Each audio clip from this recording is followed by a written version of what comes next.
A day of 2-0s continues. 3 straight 2-0s and 1 final. Best of 3 remains. Niflheim Wargs, they're looking real good, and they await a spot potentially in the SPL if they're able to win a best of 5 just a bit later on this weekend. And you at home, you can win something as well. If you use code exclamation point temple right now in chat, you'll follow that link. You can enter the Temple of You giveaway. And if you win, any skin in Smite can be your prize. That's right. You know what the word any means, Trelly? I would assume I could pick any single skin I want. You know what a circular definition is? You just use the word any to define any. Did I say? Oh, I'm not allowed to say that?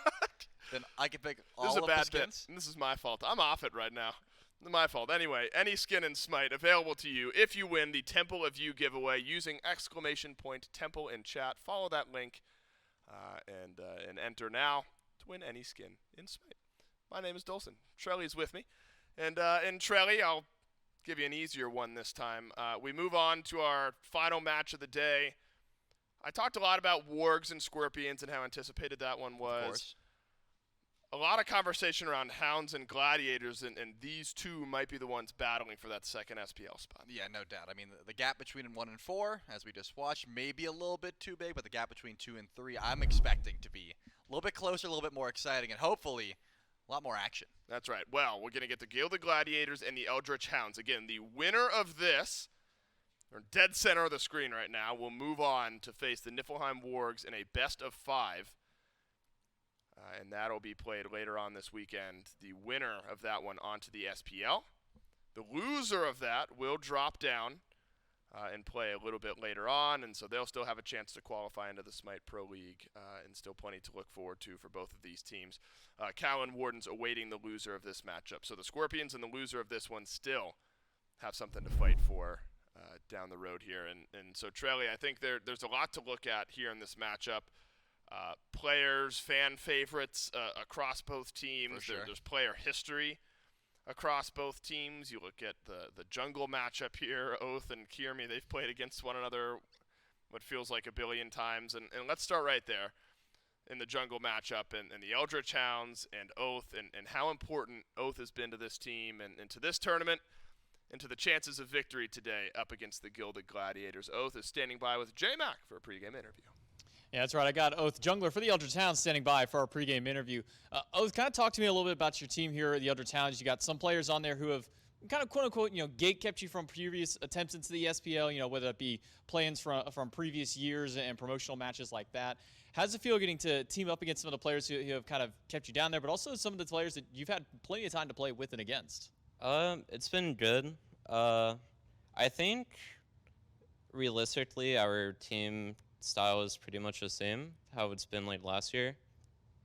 Obviously, having like Benny and Coast now, some things switched up, but more or less it's been the same, and it's been feeling good lately, like in practice and stuff. So, yeah.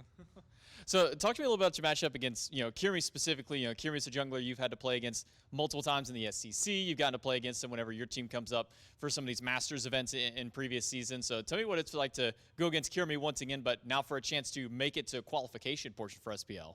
It's awesome. I'm pretty sure I played against Kyrmi more than like any of the SEC junglers. So I mean, it's like insane.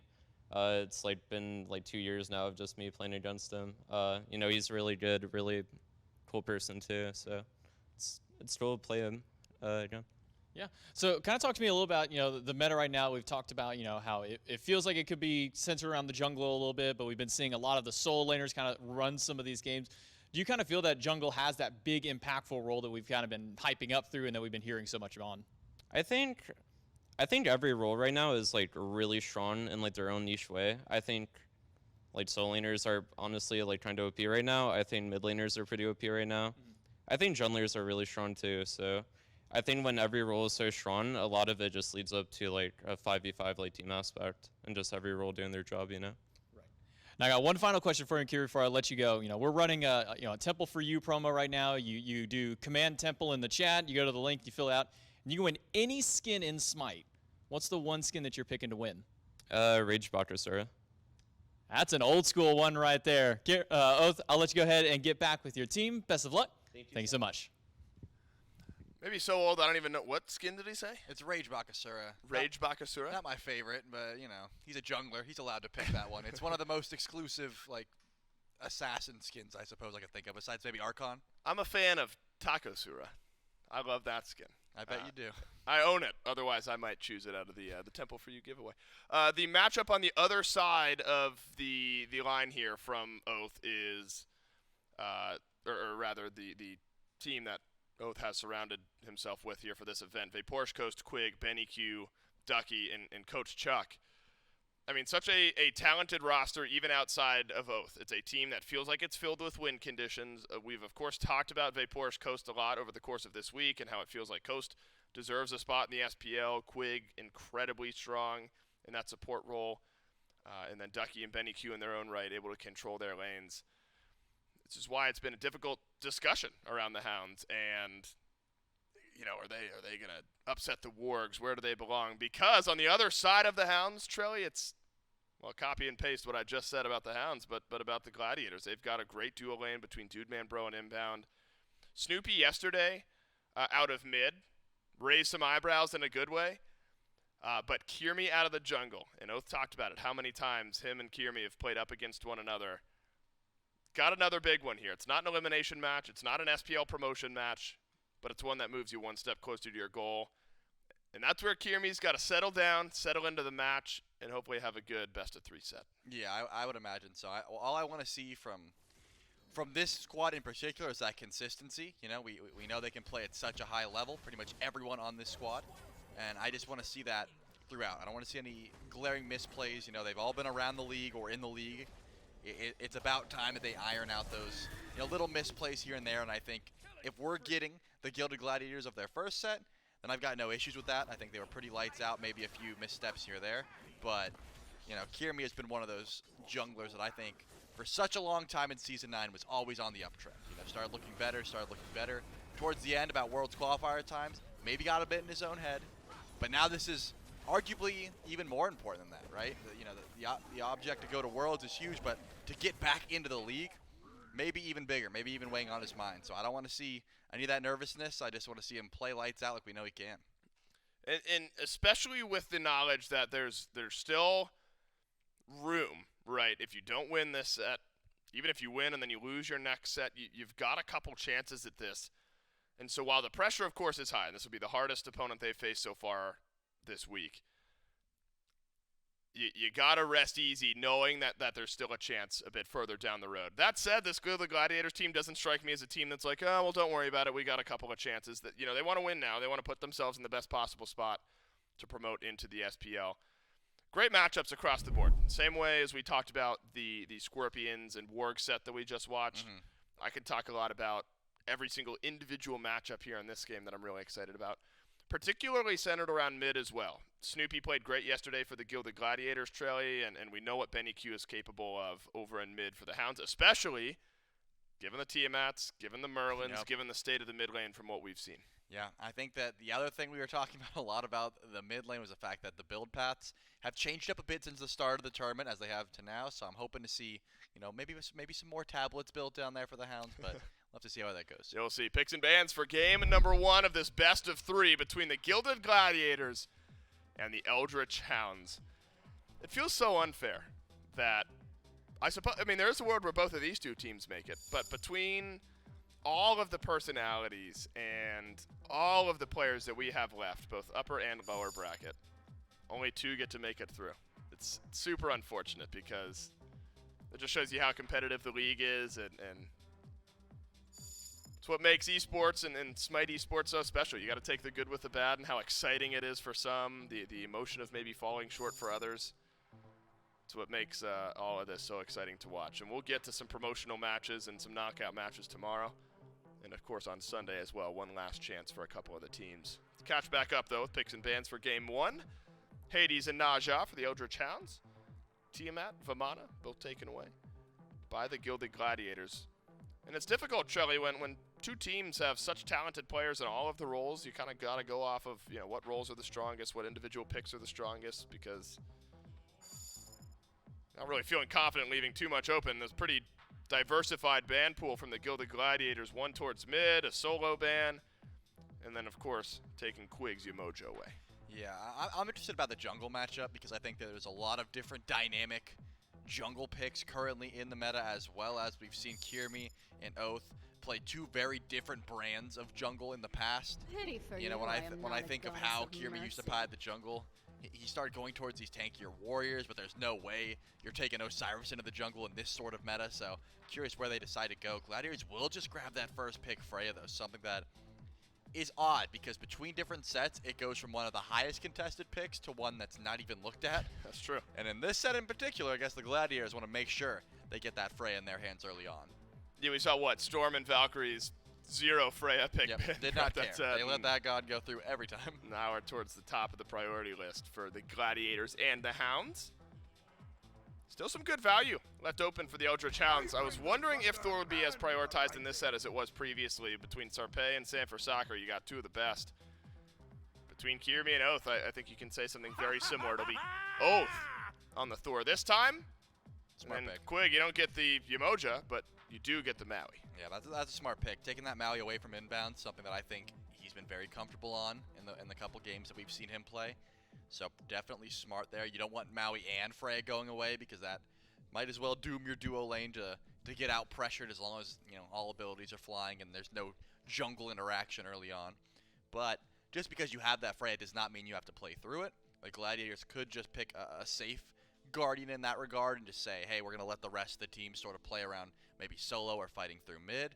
But if how the jungle has been playing is any indication of what we're about to see, then I'm thinking fights towards the duo lane is going to be what both of these squads are after. We've seen a lot of early scraps over in that long lane. Eventually transitions to maybe some pressure around the blue buff, so Scary D and Ducky both got to be on their toes. I think worth mentioning that the Hades ban smart here from the Hounds, because remember, you saw a big smile on Scary D's face during the Gladiator set previously because it just felt vintage Scary D in how controlling Hades was specifically for him. Speaking of control, Batz for the Gilded Gladiators. Wow. Kyrmi specifically, as well as the Ymir. And so we talk about these narrow corridor jungle fights, Trelly, and some value there in Batz and Ymir. I think it's funny that in every other set, I think Merlin and Tiamat are very heavily contested. But Snoopy does not strike me as someone who's going to, you know, say, I need Merlin right now. You know, in this case, the Tiamat was obviously banned away, but they had all the power in the world to say, hey, we're going to take Merlin away from BennyQ here, and they did not. They said, grab the Ymir. Snoopy will play. I guess next highest up on the tier list for this meta currently would probably be Agni. That may be banned away in that case, but they also have the opportunity to play Hunters, as we've seen, because there is a mage in the dual lane. It looks like the Hounds have realized that as well. They're going to ban away that Neath. Not going to let that one go through the mid lane as well. But in this case, you are losing Merlin, and that's a pick that BennyQ goes to even when Merlin's not in the meta, so definitely going to feel good about that one. Well, Snoopy is undying so far this event. He's played 2 games, but 3-0-4 on Raw, 5-0-3 on Neath. You mentioned Neath taken away. Should Snoopy want the Raw, that is still available, as it worked out a bit earlier on the weekend. We saw Jing once or twice earlier on in this event, and yeah, you talk about Coast and some of the picks for VaporishCoast that have worked. We've seen plenty of Neath games, or Jingwei games rather. But Ishtar, Cern, Danza in the past, Ram as well. Right now the answer is the Jingwei.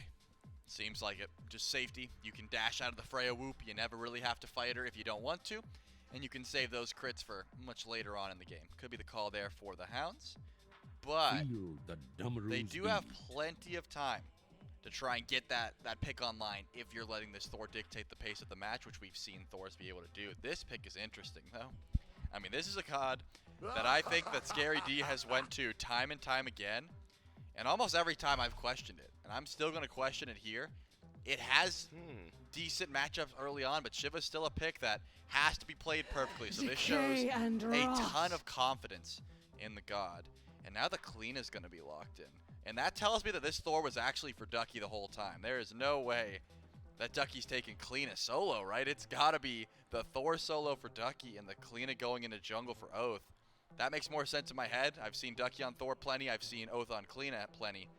And that is going to be a ton of damage to deal with late game. Yep. And allows space control over in solo. Look, I'm a big fan of Thor, and what we've seen from Thor today. Thor solo, another way to make that work, and Ducky's played it a little bit in the past as well.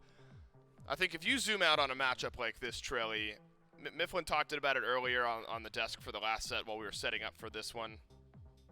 It does feel like a pretty telling set between these two teams. Anything can happen in a best of 5. The Wargs await the winner of this set to go to the SPL in the next matchup.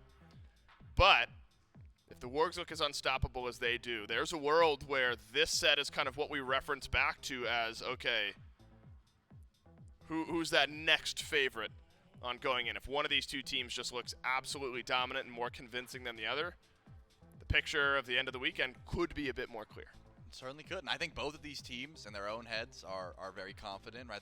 They both think they're the better team in this regard. They're very close seeded wise. I think even the fans at home maybe a bit split on which team has the favorite in this one. Draft wise, I think the Gilded Gladiators have a very scary late game. If Scaredy's able to get unkillable on the ship, which is hard to do, I think your early game's great, but it does eventually fall off. I am interested to see how Thor does in this meta though, because it does take a bit of safety to play this Thor pick. If you're trying to go the Sigil build that we've seen so much, you are going to have to play even safer in the early. Late game, you're not going to have that same level of 100 to 0, but you can definitely pull relics. You can definitely ult to the back line and let your team hard carry the game away. So different style of solo than we've seen pretty much all tournament this game. And a different style of mid, I think, for Snoopy. We talked about the Neath and the Ra, and so ability, cast-based, of course you're doing some auto attacks, but on the Neath, and then you have the Ra as well. You're doing the Searing Pains, you're doing the mage things. Now another pivot for Snoopy. He's gone towards the set. Will it pay off? That's the question. One of the most exciting sets of the week about to kick off. It's the Gilded Gladiators and the Eldritch Hounds. But we're not going in just yet. Sorry about that. We're sticking with us. And here on, and I want to pick up then, now we get the opportunity to talk about this set. Do you think that slots into Snoopy's God pool in a way where you have some confidence in his ability to make it work? I mean, I'm going to be honest, but before we even got into this set, I was thinking, out of every mid laner in this tournament, Snoopy is one to me that says, I'm not going to play the Merlin Tiamat, right? Like, I will if my team wants it, but he's going to play whatever he wants. He always has. So, in this case, the fact that he goes to set, it's definitely something he's practiced. I'm sure he's going to be able to pull it out. It's worked to some success throughout this tournament already. Set's just a great god. He's very safe. He's quick farming. That really does help out on this map, so I'm glad that Snoopy is not sticking with, hey, I'm going to play Tiamat or Merlin, and if those get banned away, then I'll pivot. He's pivoting beforehand. He doesn't care. Snoopy's also glad. He's a gilded glad, as a matter of fact. Nice. Mifflin's a big fan of that one. You just couldn't hear it. He's clapping. Oh, my gosh, he's cheering. God, the thunderous applause. It's got to be coming through the microphone. Scary D, solo laner for the Gilded Gladiators. You talked a bit about Thor in the current meta. Briefly touched on Shiva when it was picked. Yep. I know I'd heard some rumblings about whether or not it slots into the current style of builds. And what we've seen in the past is Shiva can feel great early, might feel like it falls off a bit later on into the game. If you're looking at mitigation, things like that as options for solo lane builds, where do you see Shiva? I mean, in this case, when I think of the Shiva builds, I'm thinking of still the Glad Shiv, which is very prominent right now, but more like Soul Eater. You know, you want to scrap, you want to fight in lane. And I'm not sure I've seen too much of that. I don't imagine the Thor's going to want to scrap too much. You kind of wall, double tap, back up. Wall, double tap, back up. You're not really trading as much as possible. So Scaredy's going to have to force some fights. Yeah. But if you can get beads down, then you let this Hunbats get involved. Then you have way more time to actually look for dives underneath the tower and stuff. So there's definitely a play style where this could work out. It is going to be a slow start, though. You're probably going to be sit back until you get your first item online. The next couple of matchups, if you look at the upper bracket just in general, a lot of player history sort of intertwined. This set specifically, as we've already set up, Oathhh and Kyrmi have played against one another tons.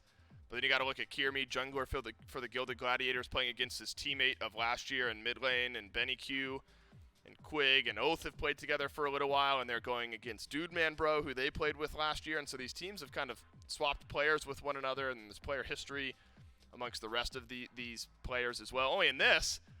And then we've kind of joked about setting up this grudge match between Chuck and Neilma. And so if the Hounds win this set, they would move on to play the Wargs, which would be head coach Neil up against head coach Chuck. And I don't know about you, Trelly, but I don't know if my heart can can take it. They've been friends and buddies for so long. I don't know if my soul could take a Chuck and Neil battle. I am glad that we asked them about it, though. Chuck called Neil a A rat. rat. Right. Jokingly. Fist and Yeah, jokingly. And then Neil said, hey, I wish him the best of luck as long as it's not against me. So in this case, you got to assume that Neil wants him to win. I'm sure it's player dependent. Do you think that history against one another plays more into these types of matchups than players let on? I mean, I'm sure there's some players who feel a bit more like, especially depending on how the team breaks up, right? If it feels like a player was done dirty or something, maybe they have something a bit more to prove. It could weigh on their minds a bit, like, the play style, but I think it in a situation like this, you're probably just zoned in. You got the SPL on your mind. Right. You got one task at hand, and Yep. it's beating either the Gilded Gladiators or the Eldritch Hounds, depending on which side you are on. Let's delay no further. Game number 1 with J-Mac and Mifflin. And maybe one of the most anticipated matchups of the weekend. Now kicking off between the Gladiators and the Hounds. It is J-Mac and Mifflin, along with Doug, to bring you the action for such a prestigious set amongst these teams. The number 2 and number 3 seed, probably one of the closest matchups that we will see. But when we look at some of the history of just this weekend so far, if we look at the matchup the Gladiators have already had for themselves, that was one of the fastest and most concise games and sets of Smite that we have seen from any of the teams this weekend. As far as I'm concerned, the Gilded Gladiators have had the most impressive run so far, the cleanest at that. It was just superior farm. I had equated them to the Camelot Kings and how they had won their previous set. Superior macro, to an extent that we have not seen from anybody else. I believe it was about 4,000 gold accumulated by the time they had reached the first team fight. And this could be another game where they try to replicate that style, looking at how their composition starts to scale into the late game between Set and Freya. I think the Gilded Gladiators would very much like for this game to go as long as possible without seeing too much action. On the other hand, though, they have got a couple of picks that can bully out early. Set, of course, no stranger to early action, even if he is one of those late-game scalers. But namely, it's this Shiva pick that Scary D seems just so hell-bent on continually going towards, be it Season 9 or Season 10. You can't get him off the Shiva. Has some of the strongest level 2 in the game. I've caught some flack for saying that. I'll die on this hill, though. He's got a 20% attack speed stim, a knock-up, and a knock-up. I mean, at level 2, that's so hard to deal with. But Ducky's got the counter matchup, and that Berserker's Barrage just makes sure you are knockback and knock-up immune. Makes it very difficult if he's timing that properly. Otherwise, on the other hand, I really do like this Eldritch Hounds draft. I think it comes down to Quig heavily. If this Maui is connecting everything, it makes it so easy for the rest of them to just line up their damage.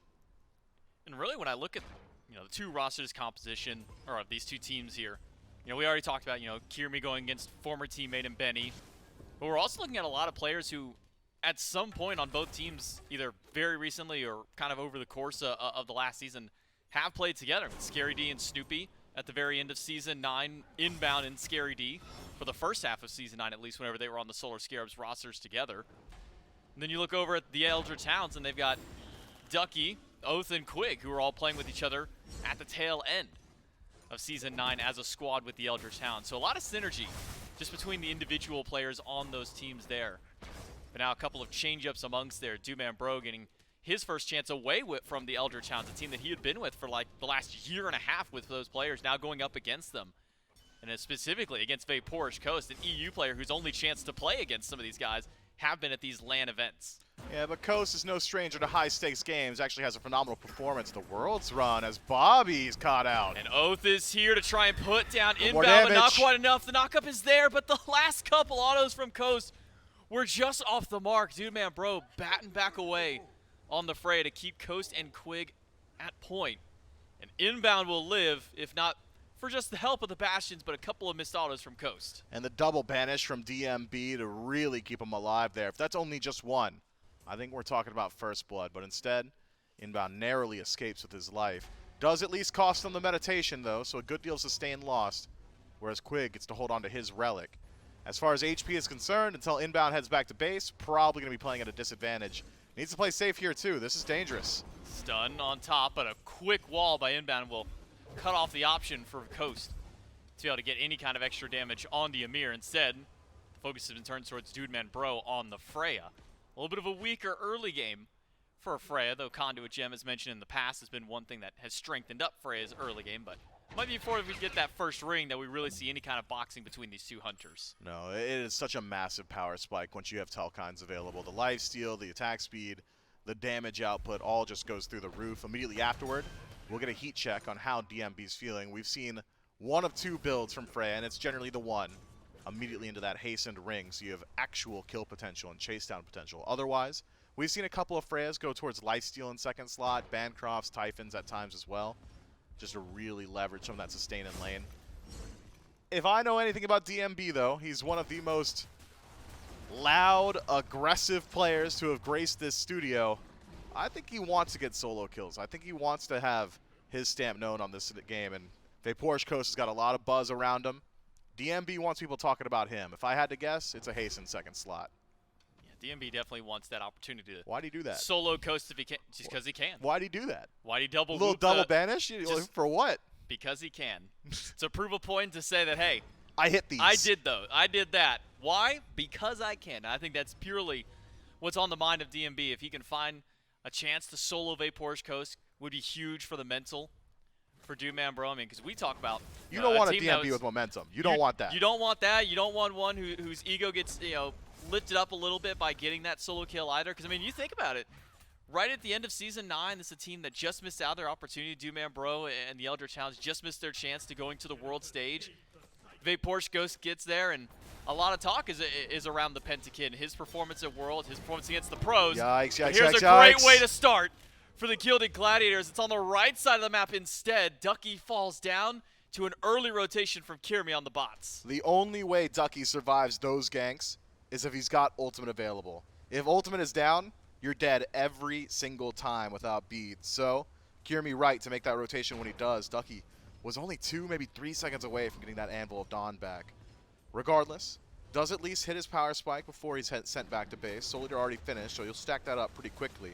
Should match some of the sustain that Shiva's got. I like to call Shiva's dance ultimate just the free meditation. I'm going to resustain every single time. But generally, when we do see Shiva locked in, and it's not often, it's usually him with the Soul Eater. A slight difference from Scary D. It's not the mitigation build, instead standard Bluestone. Has great abilities to proc it. Going down the shield tree immediately. That's a little bit different. Not what we're used to seeing from the Soul Lane Warriors, and maybe even just for now, not what we're used to seeing out of Shivas in general, but does seem to have given Scary D some extra clear over in that lane to try and maybe match some of that early damage that Ducky is capable of on the Thor. Has been on top of going for these totems as well. So far, nearly split 50-50 just now, getting that third one in favor of Scary D. But all this farming, that first blood for the Gilded Gladiators has set the momentum already. About 800-900 gold in favor of the team. A little over 1,000 experience as well. Yeah, surprising how quickly the Gilded Gladiators have lined up that experience. I think it's a lot of the neutral farm on the left side had been going their way up until this point. That's the first time the Eldritch Hounds have picked up that shield buff. So you'll see some of the experience gap over for Inbound, about a half level lead over Quig. Otherwise, about a half level to level for both Scary D and Kyrmi. DMB, though, in the 2v1, it's a bit dangerous. Avoids the pull. He's got plenty of damage. He's got that first ring online. Inbound is here. Good wall. Catches Quig, who will immediately go for the landfall. Finds a triple with it, but the Fear No Evil was thrown before, and Quig is as good as dead. A second kill for the Gladiators. This time goes around the waist of Kyrmi. I love that Shards of Ice usage from Inbound. It's not for the damage. It's simply for the slow. Keeps him locked down. And the slow on top of the Fear from Kyrmi means you're not running away from the Fear No Evil nearly as quickly. You get to constantly apply that Fear. Just great CC chain from the Gilded Gladiators. Quig narrowly escapes, or would have narrowly escaped. Tries his best. That ultimate, the landfall, almost gets him out of there. But just too little, too late. DMB baits in the dual lane of the Eldritch Hounds. The Gilded Gladiators off to a quick start. Kyrmi jumps in. Oathhh no beads and walled off, but has an actual wall that he can jump into for escape this time through. Split on the mid camps as Quig tries to box up against 3, but now those 3 of the Gilded Gladiators can move in aggressively.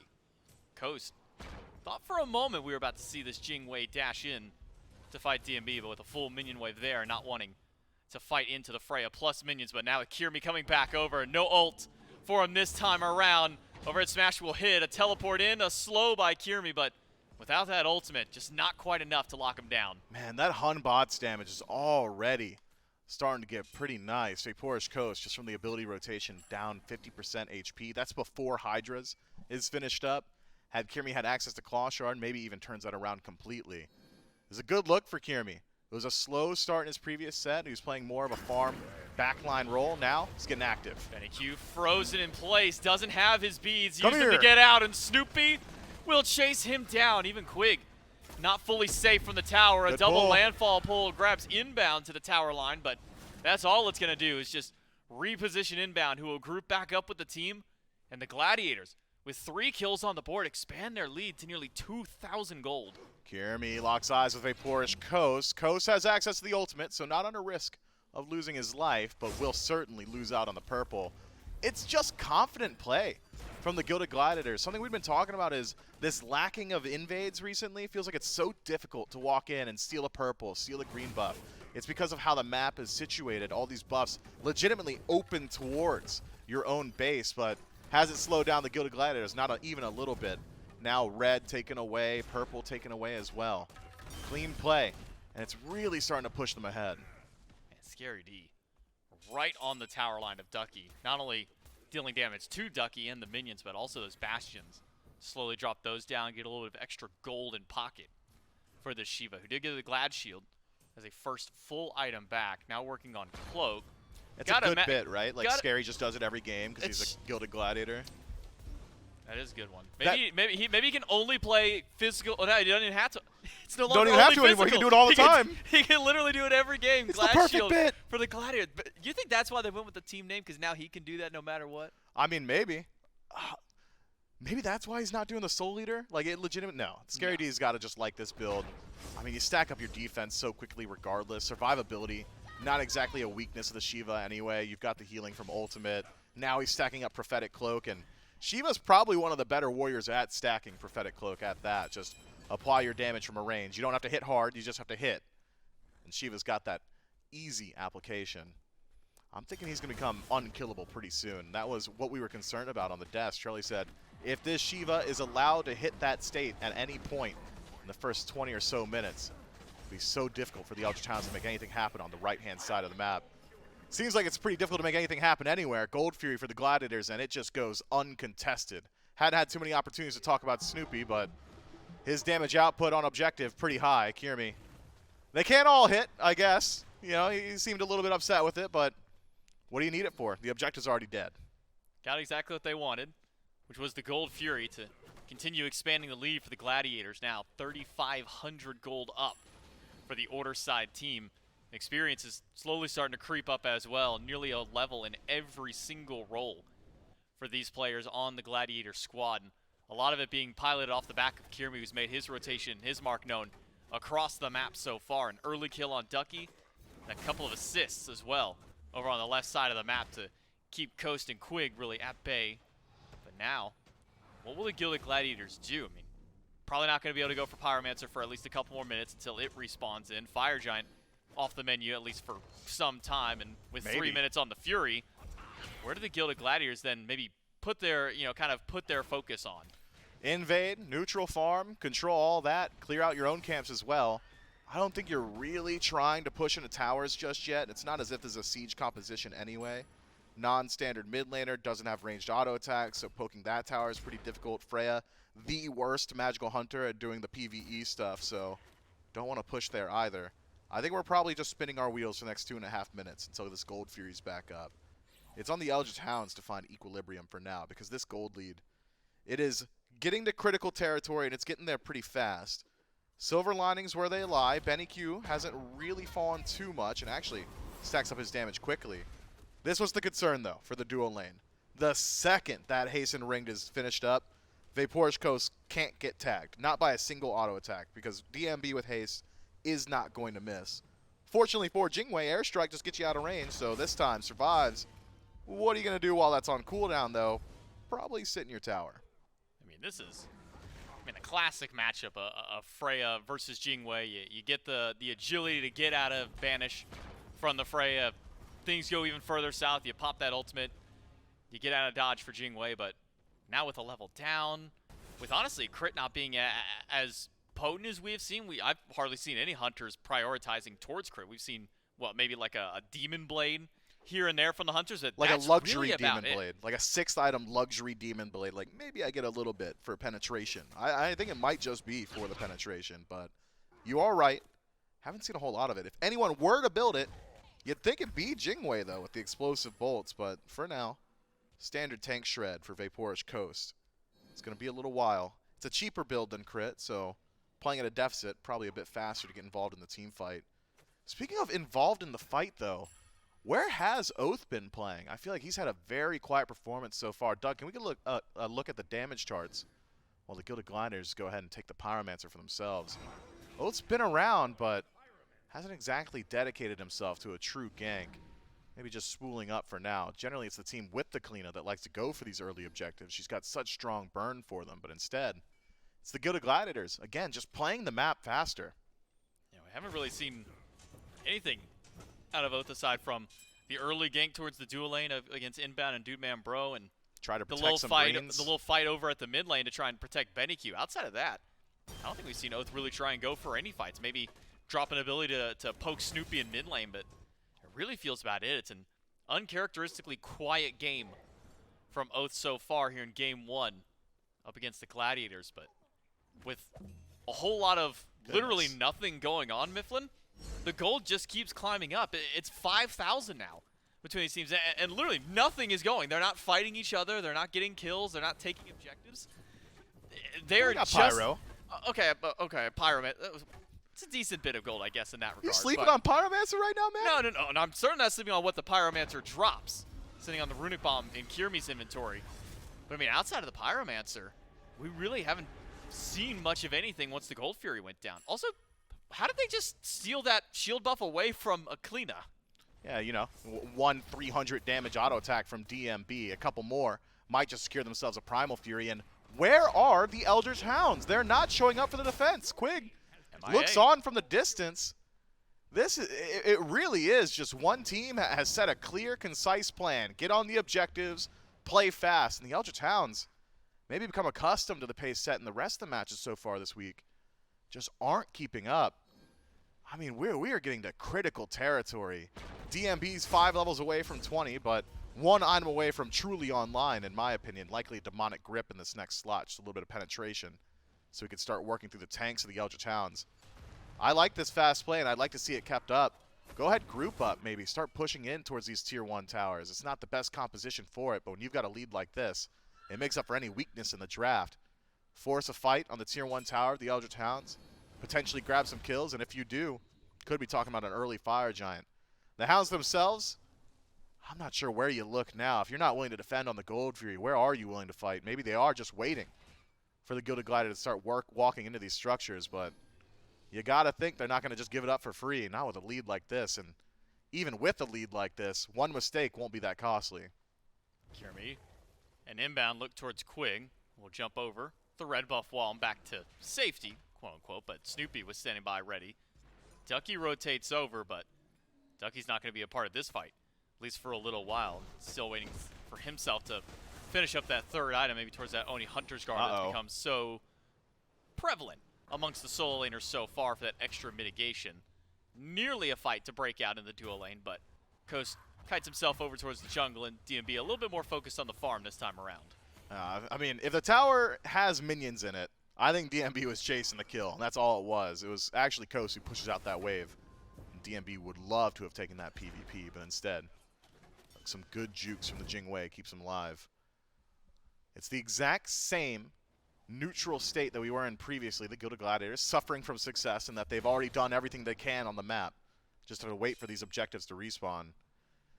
2 runic bombs might just make up for a lack in siege composition. And if history's any indicator, I better think the Gilded Gladiators will be on top of that Pyromancer right as it respawns.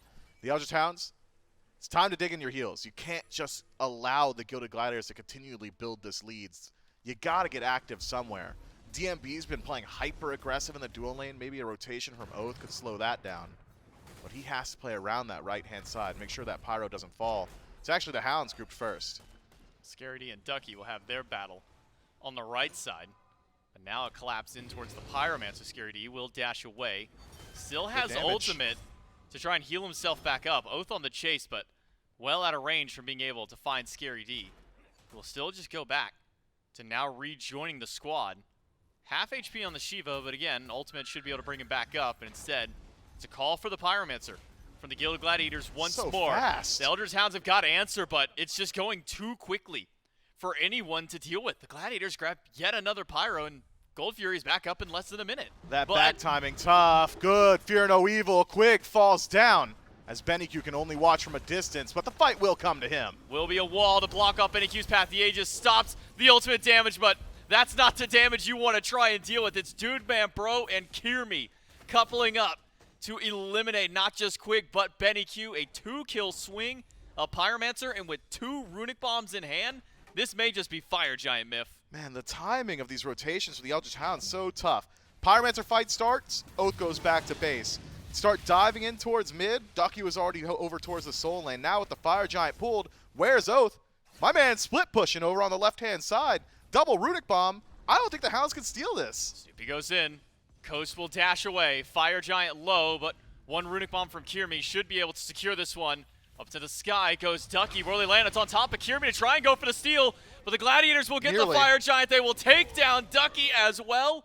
And now with all 5 members with a Fire Giant buff around their waist, the Gladiators will take their 7,500 gold lead and continue to push this one up. A little bit of pushback from Oathhh taking out the tier 1 and maybe the tier 2 tower as well to try and alleviate some of that gold pressure, but Oathh's not going to stick around in time. The tower stands with a sliver of HP. I thought DMB would have chased him to the ends of the earth with all that movement speed in the build, but will allow Oathhh to retreat this time around. Wasn't quite able to secure that tier 2 tower though, so gold not in the coffers of the Eldritch Hounds as the Gilded Gladiators march forward with Fire Giant on all 5 of their belts. I wonder how the siege begins to look. Scary D has already rejoined his lane, head back over towards the right, and now 2-man push in mid with a 2-man push on left. Maybe the Gilded Gladiators are just so confident in their fight and their lead that they don't necessarily need to group up as 5 and instead can start working through the entirety of the map at the exact same time. Keep your eyes on Scary D. Might decide to chase out here and prevent some backs. Instead, seems like he's willing to let them go. Nothing slowing down the Gladiators though. Tier 1, Tier 2, both gone in the duo and potentially more. Oathhh and Ducky chasing Kyrmi. He's got Fear No Evil. That's enough. A late beat out of Oathhh, but still just in time to throw out the Flickering Spirit after. And that will be a kill, finally, for the Eldritch Hounds. Their first one of the game comes up nearly 21 minutes into it. But the answer back for the Gladiators is take the left side tier 2, fall back, and eliminate the Gold Fury with just the 2 carries taking that one up. All the while, Scary D is just free farm, passive farming in the right lane and has to have 2 people come answer him. Well, here are the 2. And what is the answer? We've scared them away. Ducky and VaporishCoast get to celebrate their minor win of stopping Scary D from, I suppose, tickling a tier 1 tower on the right. Oh That's not God. tickling though. Quig, man, that is a lot of damage. You got to stack up some defense sometime. Prophetic Cloak. It'll do some work, but he's a ways off the evolution. Now it's the Gilded Gladiators once more, this time pushing as 4 with Kyrmi working his way through the map. Backdoor protections are still there. It's not an EFG, so this will go slow. Double hit on a DMB and Scary D. Landfall pulls back Scary D. Ducky Watch Ducky. up to the sky. Where will he dunk down? It's only on top of DMB, who will go up into the sky of his own and get some shots off with the Valkyrie's discretion, but he is low. The shield comes through just in time for the heroism, but Inbound will trade his life to get his carry out, and Scary D will try and zone the rest away, but Good Kyrmi Aegis. going for a 1v1 against Oathhh needs just a little more damage. What, Jumps Kyrmi? into 4. Kyrmi Psycho! has no fear, but DMB will back him up.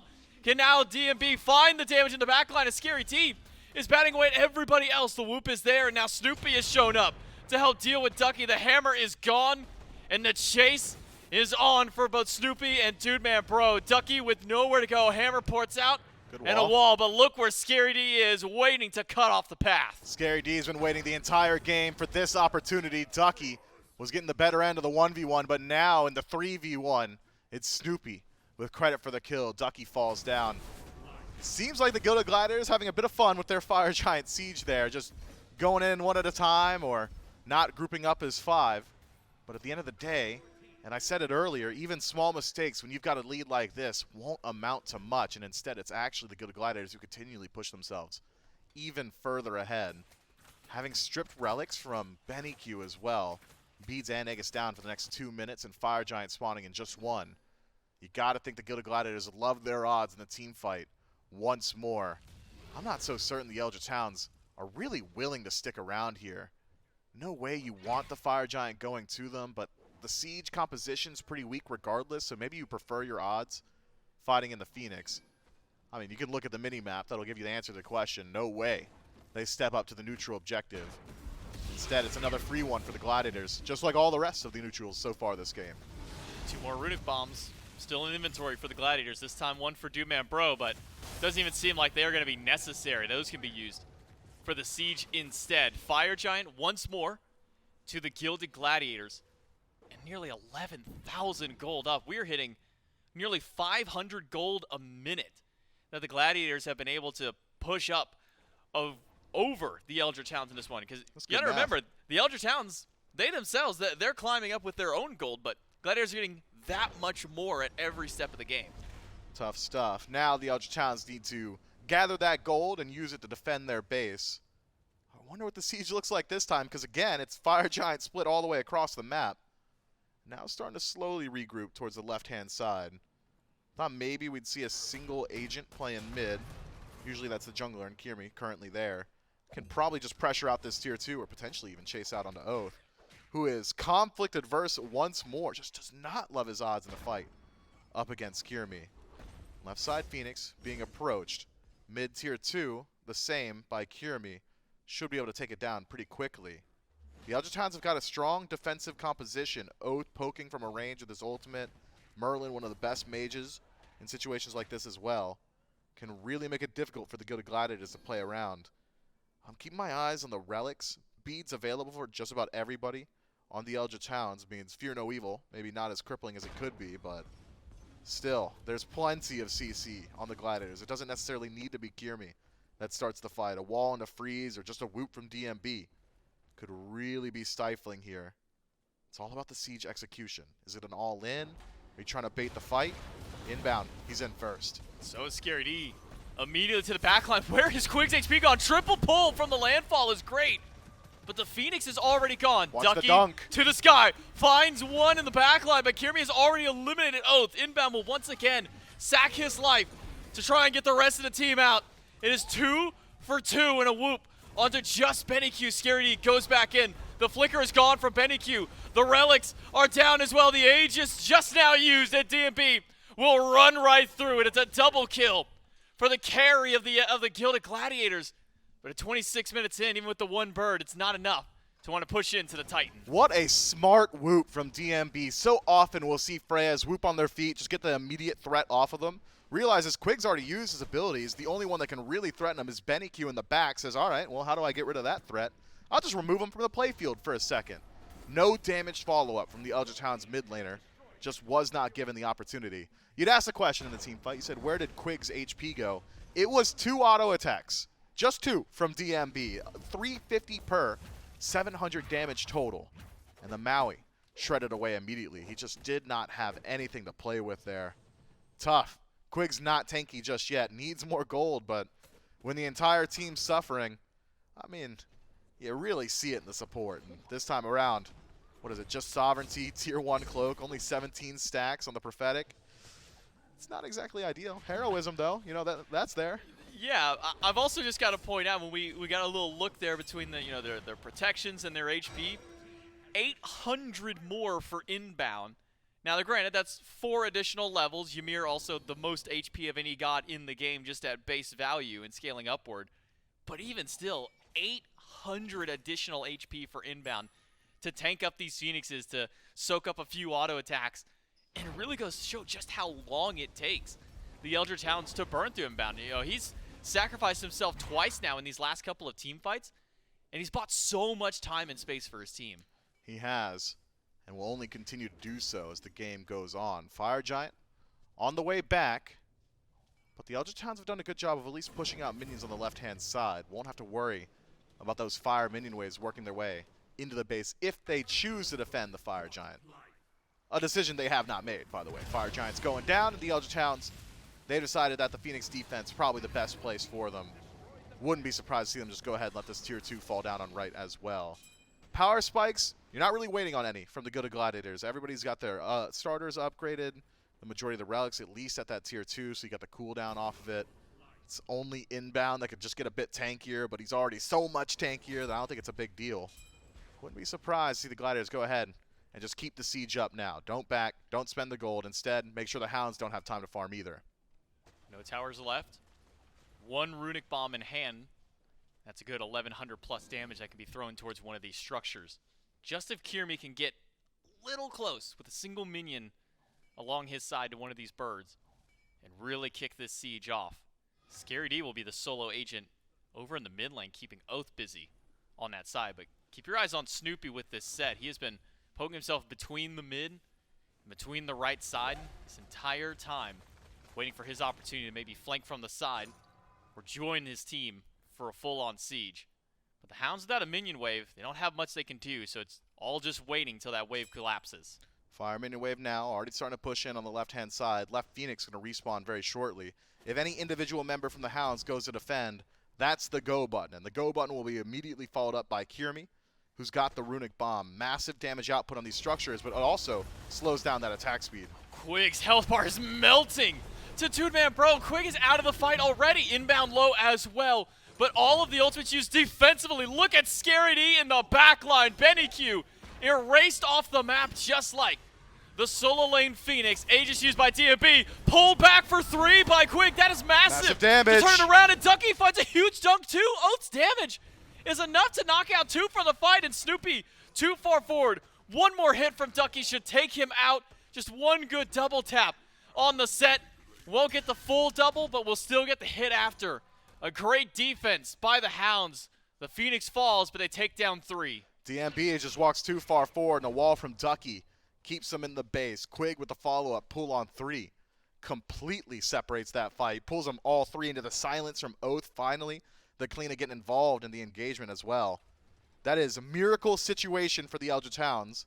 But even with that perfect team fight play and synergy between each of their members, the birds still fell down. The Gilded Gladiators still break the base. Left side Phoenix has respawned though, so a small win for the Eldritch Hounds there. And potentially an Oni Fury as well, unless Kyrmi's got something to say about it. Inbound and Kyrmi will walk up and just force them away from the objective, or at least force a leash of the objective for the time being. Oni Fury will regenerate. Kyrmi trying to get that monkey toss to the back line to see if he can find a line to deal with Coast, maybe even take out the low HP Quig, who even after that defense never really went back to re-sustain, just headed straight to the objective. But now it's Kyrmi and DMB at the objective, and that one's not going to last for more than just a few seconds. An extra wall by Inbound means no path in, and the Gladiators get one more Fury. Now back up, maybe head over towards that Pyromancer. Runic Bomb integral to the siege of the Gilded Gladiators. Wouldn't be surprised to see them head there immediately. Might even just wait for the Fire Giant respawn. So as the game and the clock tick onward, the Eldritch Hounds start to like their odds a bit more. You're hitting complete power spikes now for the Gilded Gladiators. You're already getting to the Elixir of Power. Kyrmi got one in pocket. It's not going to get much stronger. There's not much left the Gilded Gladiators can do to get more powerful than they are now. So it's all catch-up for the Eldritch Hounds from here. Every single minute that goes by favors the Chaos team. That said, the Gilded Gladiators still are in an incredibly dominating position. But this might be the first attempted Fire Giant defense from the Eldritch Hounds. Look at their positioning. Grouped up on the right-hand side. Benny shows himself on wave. So the Gladiators are privy to this. Oathhh on the rotation in as well. You have to play wary. You can't just pull the fire. Even with vision of the Eldritch Hounds walking in, you have to play around Ducky's ultimate, that global presence. You never know where Oathh's going to come from. In Season 10, Cliodhna passive, the ability to walk through all these jungle corridors, these walls, make it so difficult to track him in the jungle. Now, The Gilded Gladiators, I mean, they're not really pushing in. They're just holding it. Not much to fight for. It's Inbound in first. they did spot for a moment that Oathhh was in the mid defending a wave. There is an Oni wave now pushing up on the left side. That'll put a little bit of threat on the Phoenix there. Ooh, that's Double big. whoop on a Quig and Ducky. Those are the tankiest members of that team. But you Could have fooled could me. have fooled me with how fast Quig died. As soon as that Fear No Evil ended, DMB puts him down Runic Bomb in hand for Snoopy, but it might not be needed because it seems that the Eldritch Hounds have given up on trying for the fire. Instead, BennyQ needs to beg for mercy because Snoopy and the rest of the Gilded Gladiators have put down the mid laner 6 times this game, and Oathhh cannot find a path in. Fire Giant for the 4th time this game over to the Gilded Gladiators. 50 seconds left on Benny's respawn. Ducky isolated on the right-hand side, dropped low. Won't have the opportunity to go all the way back to Fountain, at least not easily. Snoopy and Scary on the chase. That damage is massive. Snoopy is not even full damage. He even has 1 defense item in that mix, and it's still doing this much to even some of the tankier members of the team. Ducky goes in with the spin. Oathhh comes out of the wall, but VaporishCoast is trying to fight through, but there's not enough sustain in the world for this Jing to fight through. Double dunk in by Ducky, but Scary D is trying to remedy that problem right away. Quig goes out. Kyrmi uses the ult and jumps away as fast as he can. A whoop onto Oathhh, and then a skewer after from Snoopy will keep Oathhh from joining this fight. Wishful thinking to walk into the Titan room there. Quig's respawn too quick, and not enough damage from the Gilded Gladiators onto the priority targets to actually send one back to the grave. So instead, it's a reset back to neutral. Right side bird taken. Runic Bomb still in the pocket of Snoopy. So the ability to clear out that left side bird, which has already been hobbled, pretty high. Not certain that the Eldritch Hounds would even be willing to defend on left side bird. Maybe you wait for the mid Phoenix. You've seen now that the Hounds have got the damage output, that so long as they are alive, the Gilded Gladiators cannot just walk into the Titan room. But you don't want to risk it for an already weakened Phoenix. Now's the time, though. Grab as much farm as you can, clear out the jungle camps, head back to base, wait for those relics to come back up. I don't know what the answer is to DMB, though. This Freya has just gone unchecked in the majority of these team fights. The only death is when he's pincered in the enemy fountain, essentially. Otherwise, generally the answer is send your assassin at him. I'm not sure Oathhh wins that fight. In fact, I am certain he does not. So it can't be him. Take a concentrated effort. Maybe a lucky crit from VaporishCoast, or if Benny can sink his damage in as well. It just is not easy. Not with the Gilded Gladiators doing as much as they have been. 20,000 gold up, by the way. Well, maybe this is the time for the Hounds to potentially strike. Still 50 seconds until DMB gets his beads back. Same for Snoopy. Same for Coast. Could be. Same for Oathhh. An opportunity, though. I mean, one good pull from Quig. He's gotten quite a few of them this game, and he might just need one now. Scary D tries to go to the back line. Quig goes in, but whiffs the ult. Ducky does not, but he just doesn't have the damage to take down this Freya. There's not enough in Ducky's bag of tricks to try and drop the Gilded Gladiators on this push. The left side Phoenix falls swiftly, and the Gilded Gladiators move over towards the mid. Wall will lock out Ducky. Scary D walks to the back line, finds the double knockup, but immediately has to dash out. Defensive play here from the Gilded Gladiators. They decided to use the Runic Bomb on the left-hand side, so this mid Phoenix, not easy to take down. Fortunately, you've got assistance from your minions, right side. Already starting to leak in towards the base of the Eldritch Hounds. Left side, not too far behind it. And there's so much time left on this Fire Giant power play. The Gilded Gladiators, they keep up their positioning. 1 minute left. The Gilded Gladiators to make this push, but Inbound, his health bar is going down. TMP gets clipped by Oathhh, and that is an immediate turn Gotta that run. the Eldritch Hounds need. Scary D is using his ult to try and resustain up, but too many people are swinging away at his health bar, and Snoopy cannot do enough in the back. The turnaround by the Eldritch Hounds, the chase on a Scary D. There's nowhere that he can go. Oathhh starts this fight off massive and ends it by fighting 4 at the end. All 5 members of the Eldritch Hounds still alive. 50 seconds left on the nearest respawn. Kyrmi, the only one who still draws breath. But there are towers between the Hounds and the Titan of the Gilded Gladiators. It'll be about 20 seconds on the respawn, maybe. By the time they get to that Phoenix, they're going to forego mid. Instead, move their way over towards left. If they play fast enough, if it goes down quick enough, maybe the Eldritch Hounds, they go for the Hail Mary. Kyrmi has realized they're there. Fear no evil in just a few. Magi's gone. 4 pushing up the left-hand side. Ult soon. BennyQ nowhere nearby. He's instead keeping the minions out. Gotta run. It'll just be a single Phoenix for the Eldritch Hounds on their defense. A 4-man wipe for no one during the mid-defense. And the Hounds have been able to repel the Gladiators and even punch back just a bit. It's just not enough damage output. Maybe the Gilded Gladiators have to shift their strategy. It's been a whole lot of Scary D going to that back line, just zoning Benny, zoning out VaporishCoast. Let him come forward. Or maybe just shift your target to Ducky. Try and force him out. We've seen now that DMB's got the damage. for the tanks of the Eldritch Hounds. As long as one dies, it's such a massive start for the Gladiators. Regardless, still a decent position. Enhanced minion waves matched on the left-hand side, and the Pyromancer and the Runic Bomb in particular have been so integral to the siege. Once more, the Gladiators put one in their pocket. Fire Giants up, Eldritch Hounds here, and this is the best look at a defense around the fire that they've had all game. 40 minutes lead up to this point. 5 Furies, 5 Pyros, 4 Fire Giants. All of those have been for the Gilded Gladiators. 1 Phoenix down on the Eldritch Hounds side of the map. And maybe one last opportunity for the Eldritch Hounds to make a defense at this fire. Its health bar is not going down quick. Instead, it's for the fight. Ducky frozen right away. Too but low. Oathh's damage output Erased. is massive. Dude Man Pro is the perfect target to Awful start fight. this fight.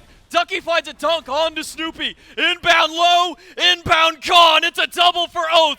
A 20,000 gold deficit that the Eldritch Hounds were fighting into, but they are about to punch back against the Gilded Gladiators. This is a triple kill for the jungler.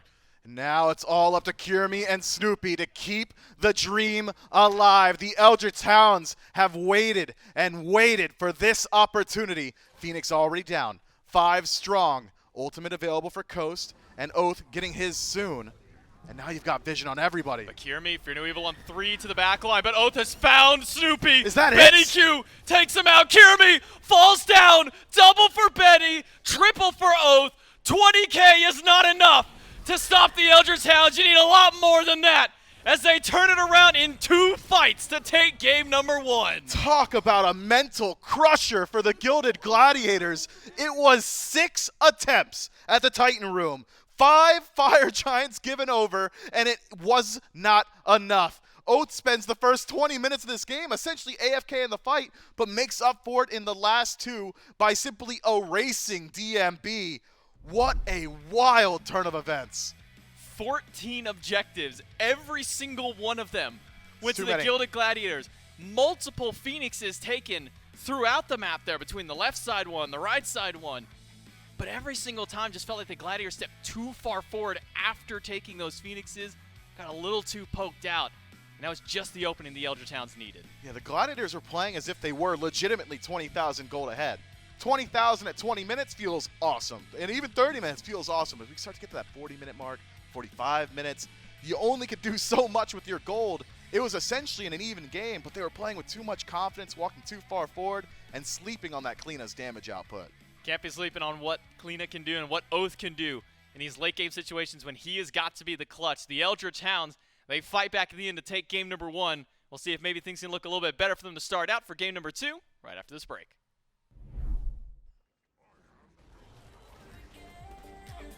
Can't wait, knowing that our love is tainted, yeah, tainted. We're running blind and we don't know why. Was it really what we had in mind? Running wild, only losing time. Yeah, we left here without love.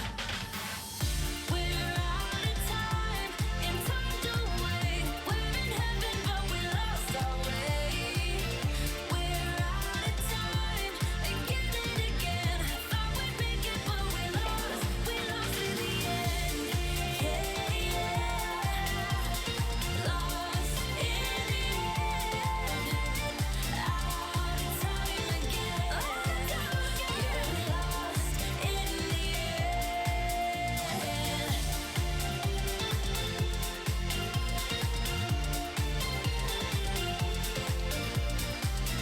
We're out of time again. Yeah, we lost in the end.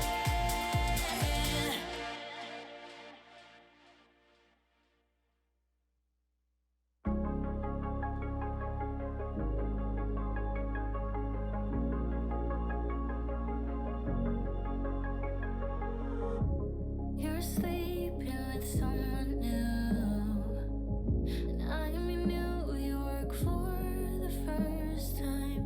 I hate this weather, but I like the view.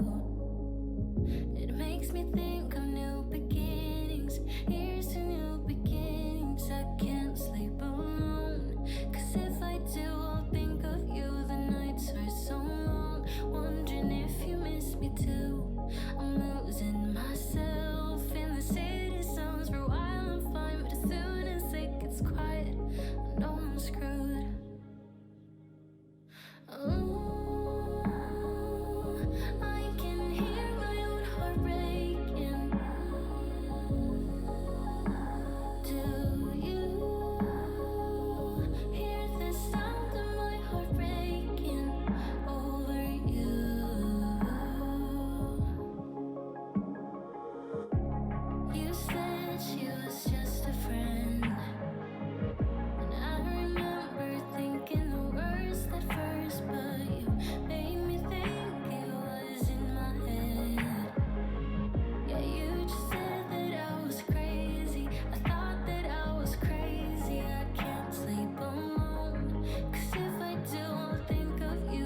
I'm screwed. Ooh, I can hear my own heart breaking, hear my heart break to you. Hear the sound of my heart breaking over you. Oh, I can hear my own heart breaking to you. Hear the sound of my heart breaking over you. The sound of my heart breaking. If only I could make you change your mind. I'm losing myself in the city songs. It's over. Is it over now? If only I could make you change your mind. I'm losing myself in the city songs. It's over. I can hear my own heart breaking to you. Hear the sound of my heart breaking over you.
It is time for the Gilded Gladiators to pass a mental check because you get 3 or 4 chances at taking the win here in game number 1. You're up 17, maybe 18,000 gold at one point in this game. A few Fire Giant chances to push things in. And time again, the siege of the Gilded Gladiators stuffed by the Eldritch Hounds.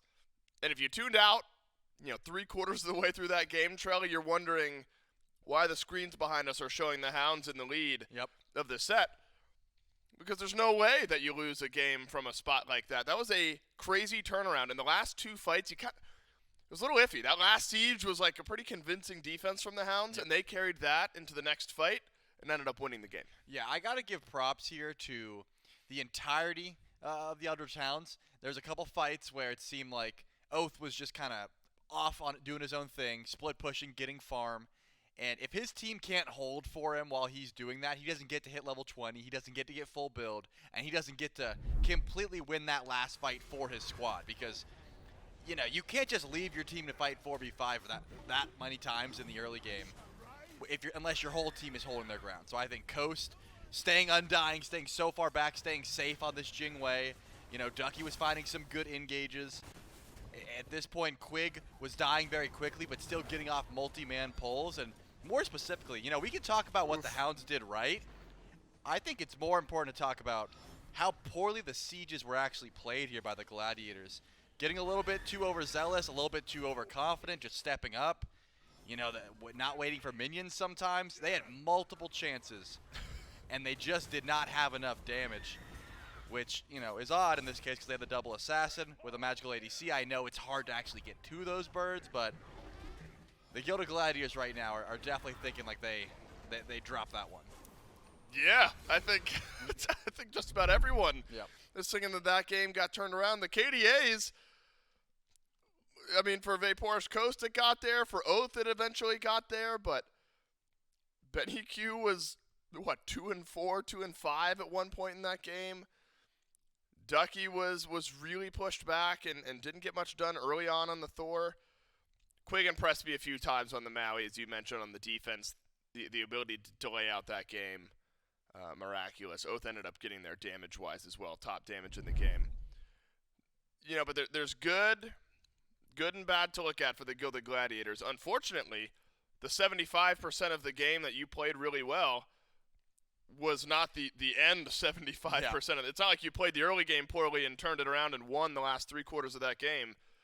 You played the early game well. You built up a big lead. You played the objectives wonderfully. Yep. And just simply could not siege. Opposite for the Hounds. They defended wonderfully and flip around a nearly 17,000 gold lead. Again, mental check, because if you're the Gladiators, you're thinking, all right, our first siege doesn't go wonderfully. Don't worry, we got another chance. All right, second siege doesn't get there. A little frustrating, but we're still like 10K ahead. Third siege doesn't go in. You know, all right, guys, come on, let's stop messing around. And then like it's shoved back again. And so, you know, I don't love the long faces that I'm seeing in the Gilded Gladiators. I am seeing some long faces. And I can't blame them. I mean, No. that's a mental crushing loss, right? But I mean, at the end of the day, there's got to be conversations and, guys, we did this, and this well. Let's try to do that again, and we'll win this game. and that's the thing. The conversation can't be, you know, man, we got outplayed. They beat themselves, so it's a quick. Okay. Which is sometimes more frustrating. It is, but that's what I'm saying. It's a quick, you know, woe is me. We goofed, and then it's got to be an immediate reset and bounce back. And in this time, I think the Hounds should feel good about getting that win, but now they have a lot they need to correct as well. You don't just go down 20K gold and take nothing away from that. You know, you got the win. That's all well and good, but how are you going to stop that gold lead from climbing? How are you going to keep Oathhh in the game this time around so he doesn't have to split push away and get that gold online? In this case, I think Ducky on the Thor was great, but there was some massive Thor ults that I think could have been a little bit differently if he had more damage in the build or, you know, with a different build entirely. So I think there's some changes to be made to both of these squads. Starting it off, it's going to be the Gladiators' first pick in that Maui. They don't want to give that one over to Quig. Probably a smart call. You know, Chuck walks into that player booth after the win and, like, a little, like, disappointed, coach energy. Like, of course, thrilled that they won. We saw Chuck walking down the hall and how... He gave us a woo, but Wait, then give us a also, woo. man.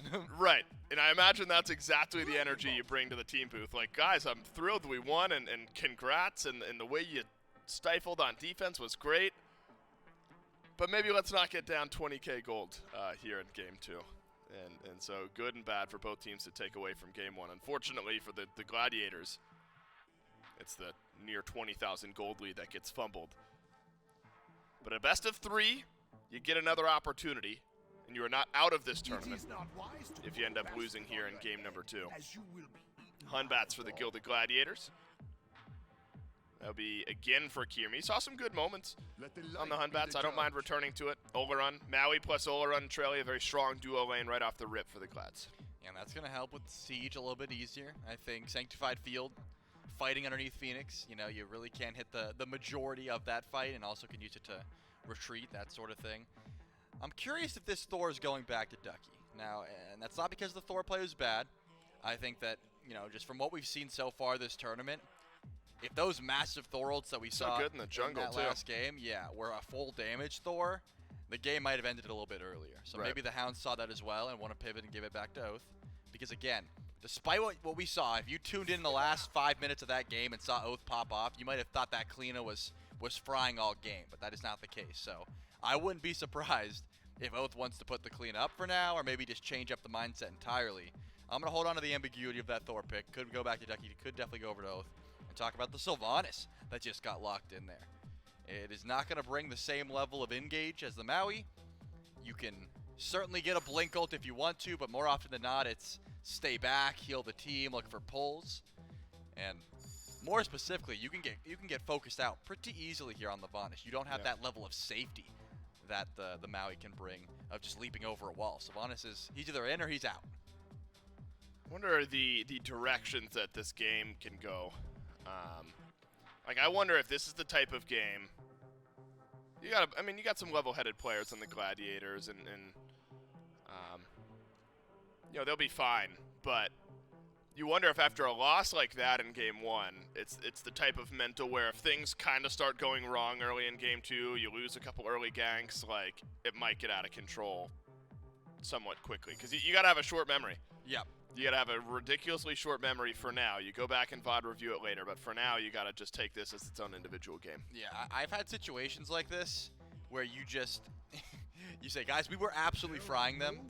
They cannot compete with us. We threw that one. They didn't beat us. We beat ourselves. Right. Let's just run it back and do it again. And if it's anything other than that, you're probably just hurting your own mental. So I imagine that's the call. Like, guys, let's be honest. We were up 20K, give or take.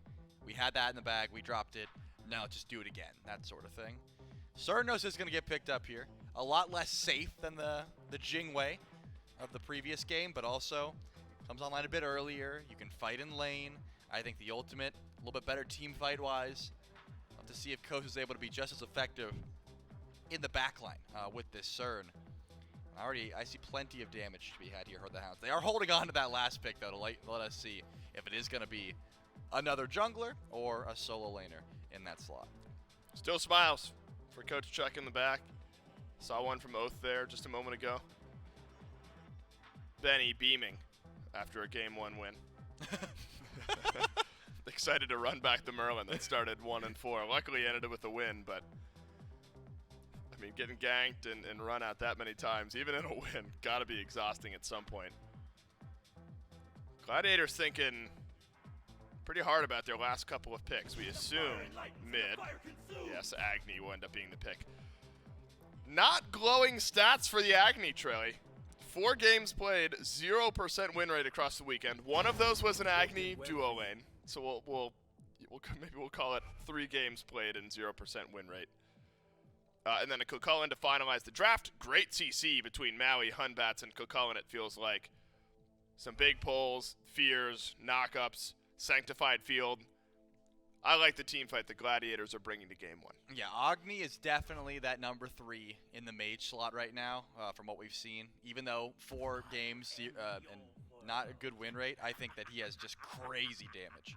But with that being said, if you look at the other side, there's still great dive, and that's one of the things that, Merlin and Tiamat have that Agni really doesn't, is that safety to get over walls and actually use immunity frames in the sense of flicker and the leap. Agni's got a dash, which still works the same way. You can get away, but a Thor wall could really end that escape. You can't dash to the wall, that sort of thing. So you have to watch your positioning.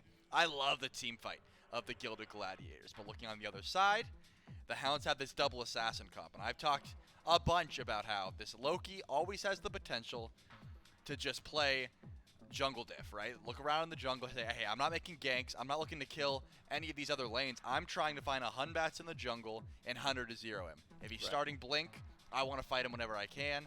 Late game, if I catch him in the jungle from stealth, I'm just winning that trade.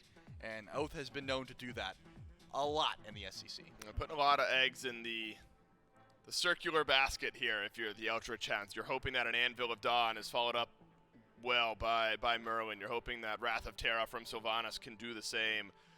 Cern can then drop the Wild Hunt on top of it. Similar things for the Gladiators. In Trelly, that leads me to start thinking, if the early to mid game is somewhat even, you start to get the later on jungle fights, poke damage from Agni, that space control that provides, poke and space control from a Merlin. The positioning battle might be a bit more important now than it has in other games. For sure. The backline's going to have to pay attention. I mean, you're looking up to the sky from the Thor, but you're also like, did I hear a Loki go invis? Is he going to be here behind me? The Gladiators going to have to watch out for that on the other side. Are your beads up? If no, where's Kyrmi? Where is this Batz? I'm not sure if I can fight this, that sort of thing. So it's going to be difficult in a matchup like this where there's a lot on the line, and especially when you're the Gladiators, you just had essentially everything in your hands and it was all taken away from you. I would not be surprised if we saw a much, much slower start to this game. Sure. If they don't go for any hard ganks early on and they just sit back. But there also is the argument to be made that the Gladiators should be confident. They won the early game hard. They had such a gold lead. Maybe they'll just try to roll through. Charlie, so often we talk about Sanctified Field and how game-breaking it can be for the opposing squad. There are some counter picks in Smite to that style of ultimate. Do you think the Hounds can play around such a pivotal ultimate effectively in this game? Yeah, they're going to need some beads. I would not be surprised if Ducky got one as well. You're going to have to just watch that CC immunity. The Wargs await the winner of this best of 3. Is it going to be the Hounds after game number 2, or do we go on to a game 3? We'll find out after game number 2. Yeah, will we see our first game 3 of the day be in our final set? Well, it's going to come down to the Gilded Gladiators closing out this game in order to get us to that point. It's J-Mac, Mifflin, and Doug back for game number 2 between 2 of our top-seeded teams. As highlighted by Dave there, winner goes on to face the Niflheim Wargs, our supposed number 1 seed coming into this event, for a best-of-5 chance to play into the SPL. Loser of that set still has another opportunity, same with this game here, over and down in the lower bracket. They'll have to play against some of the lower-seeded teams, and those are some should-win matchups if you're sitting at some of these higher-seeded positions for these players out here. And not the easiest of wins for the Eldritch Hounds in game number 1, Mifflin. That was probably the least fun that they have probably had for about 35 minutes of play, and probably the best play that they've had in the last 5. I don't know even about maybe the last 45 seconds of game 1, the Eldritch Hounds are feeling even remotely okay about themselves. But for the first 38 minutes of that game, the Gilded Gladiators were just the better team. Gotta think now, with a little bit more emphasis on team fight and the composition, if they're able to play as objective-minded as they were in the previous match, you feel pretty good about it. But speaking from experience, and your boy got plenty experience losing games, a loss like that does not feel good. It has gotta be at the back of their mind right now, thinking about how close they were to moving on to the next phase. Now, got to start all over again, this time at a disadvantage in the set count. The Eldritch Hounds, on the other hand, they've got data on how the Gilded Gladiators want to play. They got data on the pace of game the Gladiators were trying to set. Maybe you can punish them. There's a combo on a VaporishCoast, almost similar to what we saw last game. That was honestly against the sick. opposition. Yeah, pulls them right back into the Olorun autos, or the Olorun orbs that were firing out afterwards to You know get the name of that extra ability? damage. I don't. Something enlightened? Enlightened something, I believe? Enlightened auto attacks. We're going to call them enlightened. We're going to get a nice little help from Doug. Overflowing divinity. I was completely wrong. You made me look like a clown up made here me- on the cast. You asked me what it was, put me on the spot too. We both look like clowns. It's okay. You know all the abilities, I Look, thought. we're a whole circus, man. No, don't. We're a minute in, all right? We're not a circus. We're Smite casters. We are. We are a Smite circus. casters. Oh, God, we're a circus. But hey, that just means we know how to have fun. When it comes up to these broadcasts, we know how to put on a good show for the fans out there. It's not us. It's these guys. I mean, the games, they're doing all the talking for us. No, I mean, they're doing the heavy lifting. We're just saying the words that everybody else might already be thinking at that point. But for the Gilded Gladiators, a great starting game number 1. As said, first 30, 35 minutes felt great for them. 17 to 20,000 gold up. It's just those last couple of team fights where it all started to fall apart for the Gilded Gladiators. So I think maybe kind of going back to something that Charlie highlighted right at the end before it got thrown over towards us was, do the Gladiators take this game much slower, or do they come back with that same confidence they had at the beginning of game 1 and just kind of continue running it down at them? So far, it seems the answer is just play a little bit safer. I mean, you've got a really strong scaling composition on the Gladiators. Anytime Olorun's on your team, you feel okay taking the game a bit later, but considering how dominant the pace we had seen from the Gilded Gladiators, I'd love to see them try and reprise it. You've got a lot of the same tools, a lot of the same pieces that you can work with here. Get onto those Gold Furies early. Make sure that you're on top of your rotations. Kyrmi was playing very aggressively around enemy jungle buffs. It was second rotation of blue, Kyrmi was there. Third rotation of purple, Kyrmi was there as well. And Oathhh had a very quiet early game. You'd love to force that out once more. Especially considering Loki, not exactly the strongest in the early. He really does need 2, maybe 3 items before he feels confident in his ability to actually push in and start taking some of these fights. Whereas Kyrmi, on Hunbots, we call him the god of ultimate, just ultimate bot. Fear No Evil's pretty good at every portion of the game. It becomes available at level 5. It's hard to say no to a giant AoE fear that keeps consistently pulsing out that CC. Does a ton of in damage too. such a massive area. I mean, that's one of the larger AoE circular ultimates in the game. I think it goes even about the size of Odin Cage, if I'm not mistaken there. Just so much area that you can cover with it. Cuts off what feels like an entire section of a lane as well.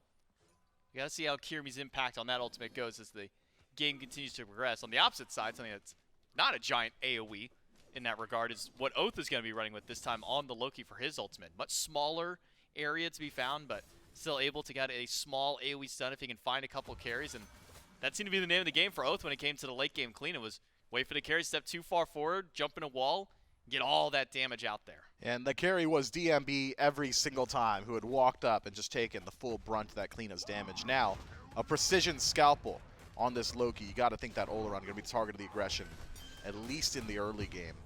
Late game, a little bit more difficult, especially with beads and Aegis available for the Olorun. Could immediately go into that sanctified field, start to kite around a bit. Oathhh gonna have to play wary of that going forward. You can already see, though, defensive-minded are the Eldritch Hounds, especially Oathhh, who has elected to go for the beads in first slot. It's not as if Loki really needs Blink, but it would help out a good deal in actually chasing out some of these less mobile targets. Instead, CC immunity and a defensive relic in the pocket of the Eldritch Hounds jungler. If you're worried about Kyrmi trying to isolate you in the jungle, if you're worried about Kyrmi walking in and going for the Fear No Evil, beads is really the way to go. Kyrmi, on the other hand, does have some decent targets, especially in the early game. Quig, very susceptible to that Fear No Evil. Ducky, we had seen it in the previous match. It was an early rotation first blood from Kyrmi that catches him out. Doubt we see Ducky haphazardly throwing out the ultimate, though. So long as he's got Anvil of Dawn, he's got a chance to survive. He's got to be quick on reactions, though, if Kyrmi So makes fast. a rotation over. If he wants to get that Fear No Evil off before the CC goes through. But we see all the times on land settings like this, it's oftentimes in these sort of scenarios where we see sometimes a stray away from the Hun Bats we used to see in the past, where Hun Bats would be so powerful in an online setting because ping is there, it's a little bit harder to react to that Fear No Evil, and you get to land. And now it's so much easier to react. You either get your jump, faster beads, or faster CC immune ult, but over the course of the lifetime, it just feels like it doesn't matter if you can react fast to it. As long as we got your ultimate or your beads away, then it usually seems to be kind of the winning mentality that a lot of junglers have.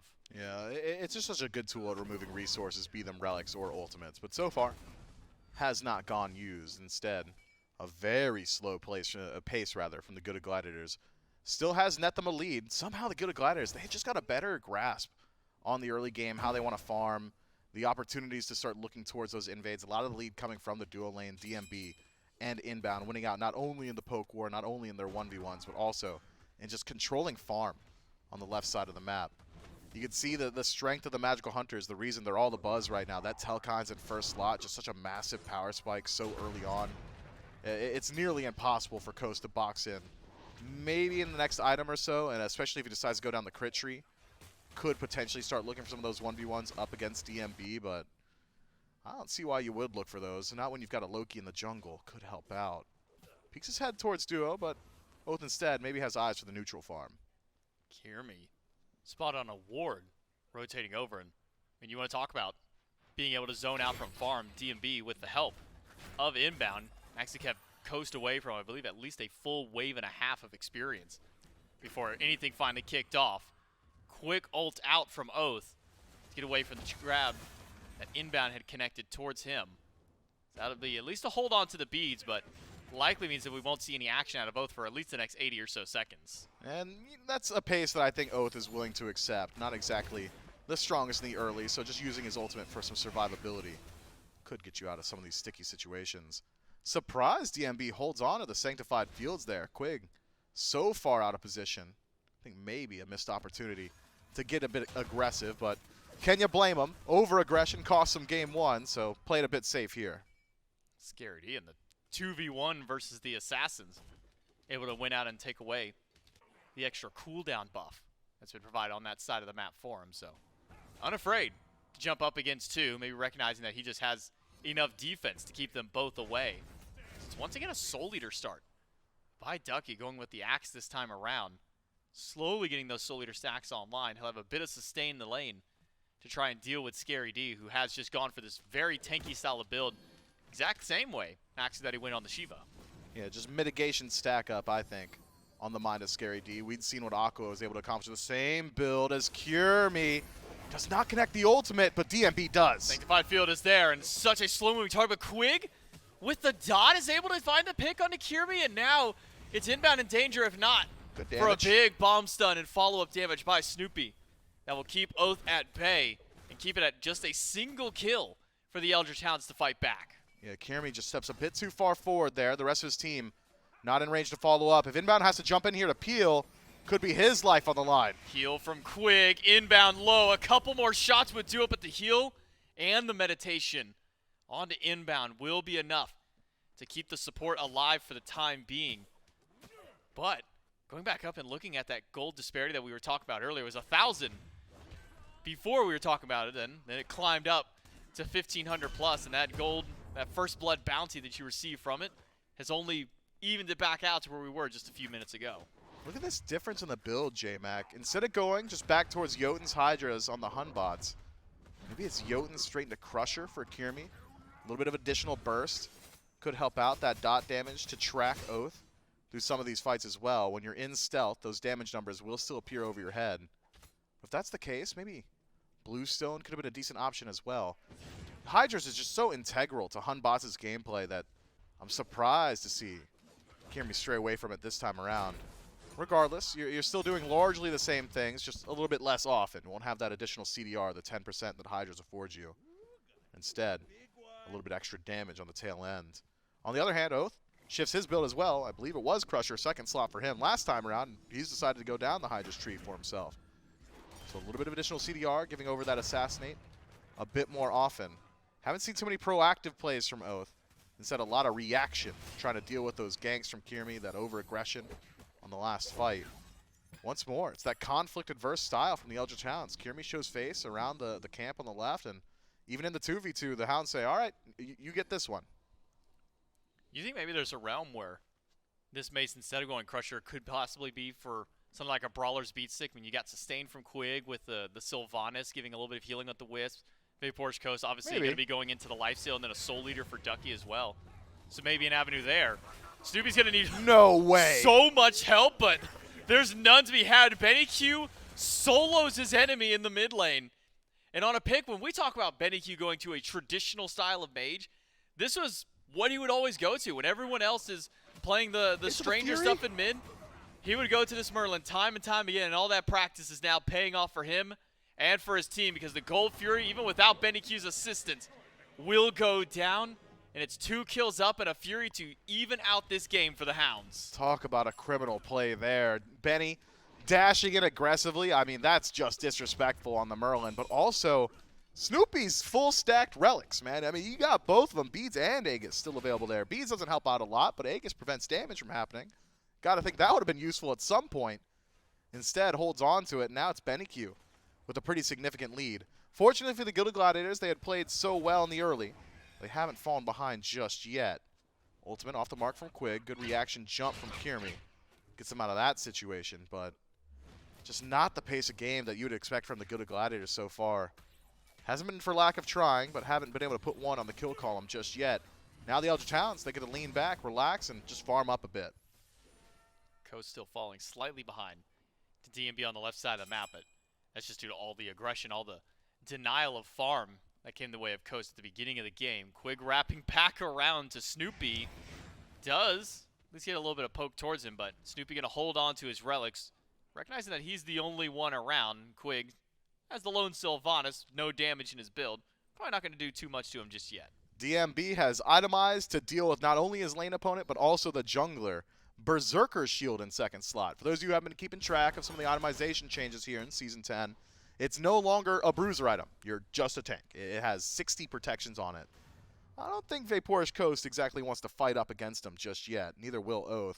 Need to stack up a bit more penetration first. It's ridiculous. You also get damage mitigation when you're below 50%. And yeah, it's 50% now. Berserker's Shield. And extra attacks. One of the best items in the game, I think. Just absolutely crazy. Synergizes well with the Olorun. Should be able to stack up some of that attack speed early. Ducky playing with fire. I don't think he dies there, even if his back stopped. He's got ultimate, but still, it would have been nice to at least get the ultimate off of him instead. Ducky just makes his way back to base.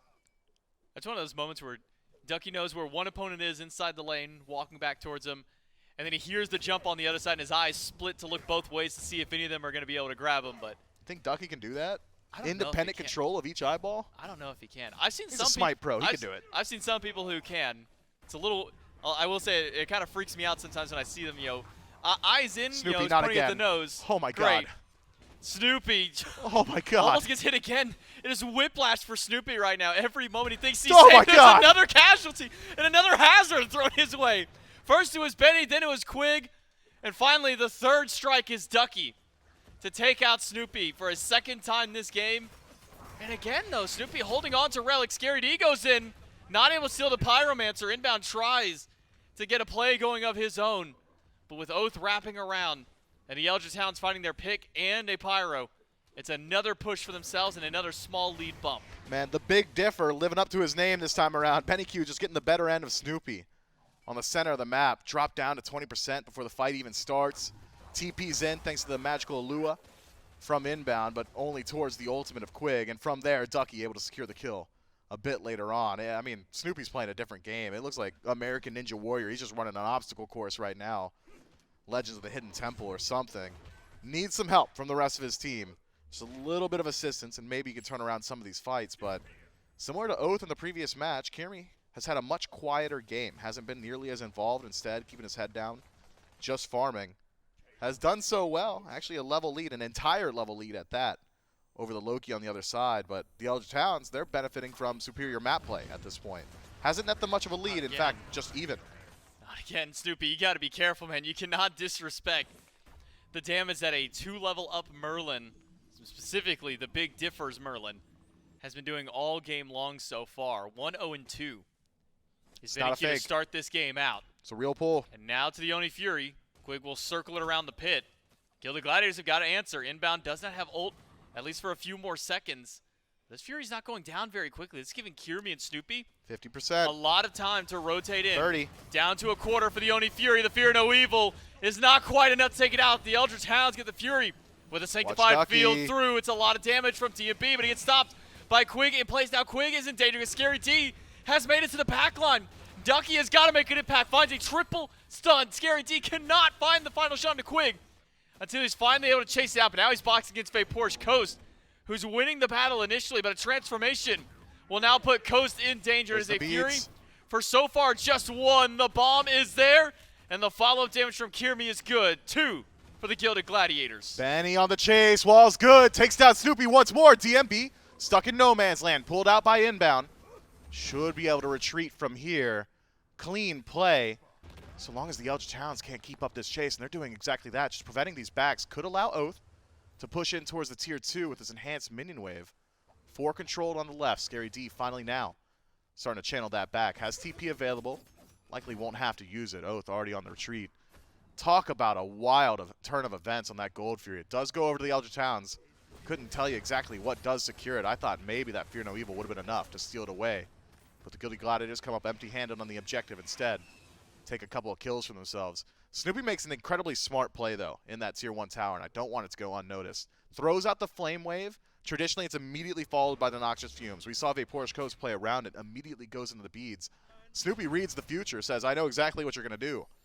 Presses the beads, no Noxious Fumes, waits it out, uses it with the Rain Fire immediately afterward. Clean play. Still cost him his life at the end of the day, and it's BennyQ again, ironically. But still, showing that his head's still in the game, despite maybe not a great start for him. And Benny is really starting to build a lead, though. Off those kills, the assists, and just the farm he's been able to get that Snoopy's been denied this game because of the fact that Snoopy's gone down to 3 times now. BennyQ 2-0-2 and level 18 on the Merlin, outpacing everybody on the map. Even his solo lane, opposing team, nobody at that same level of farm that Benny's been able to get so far for himself.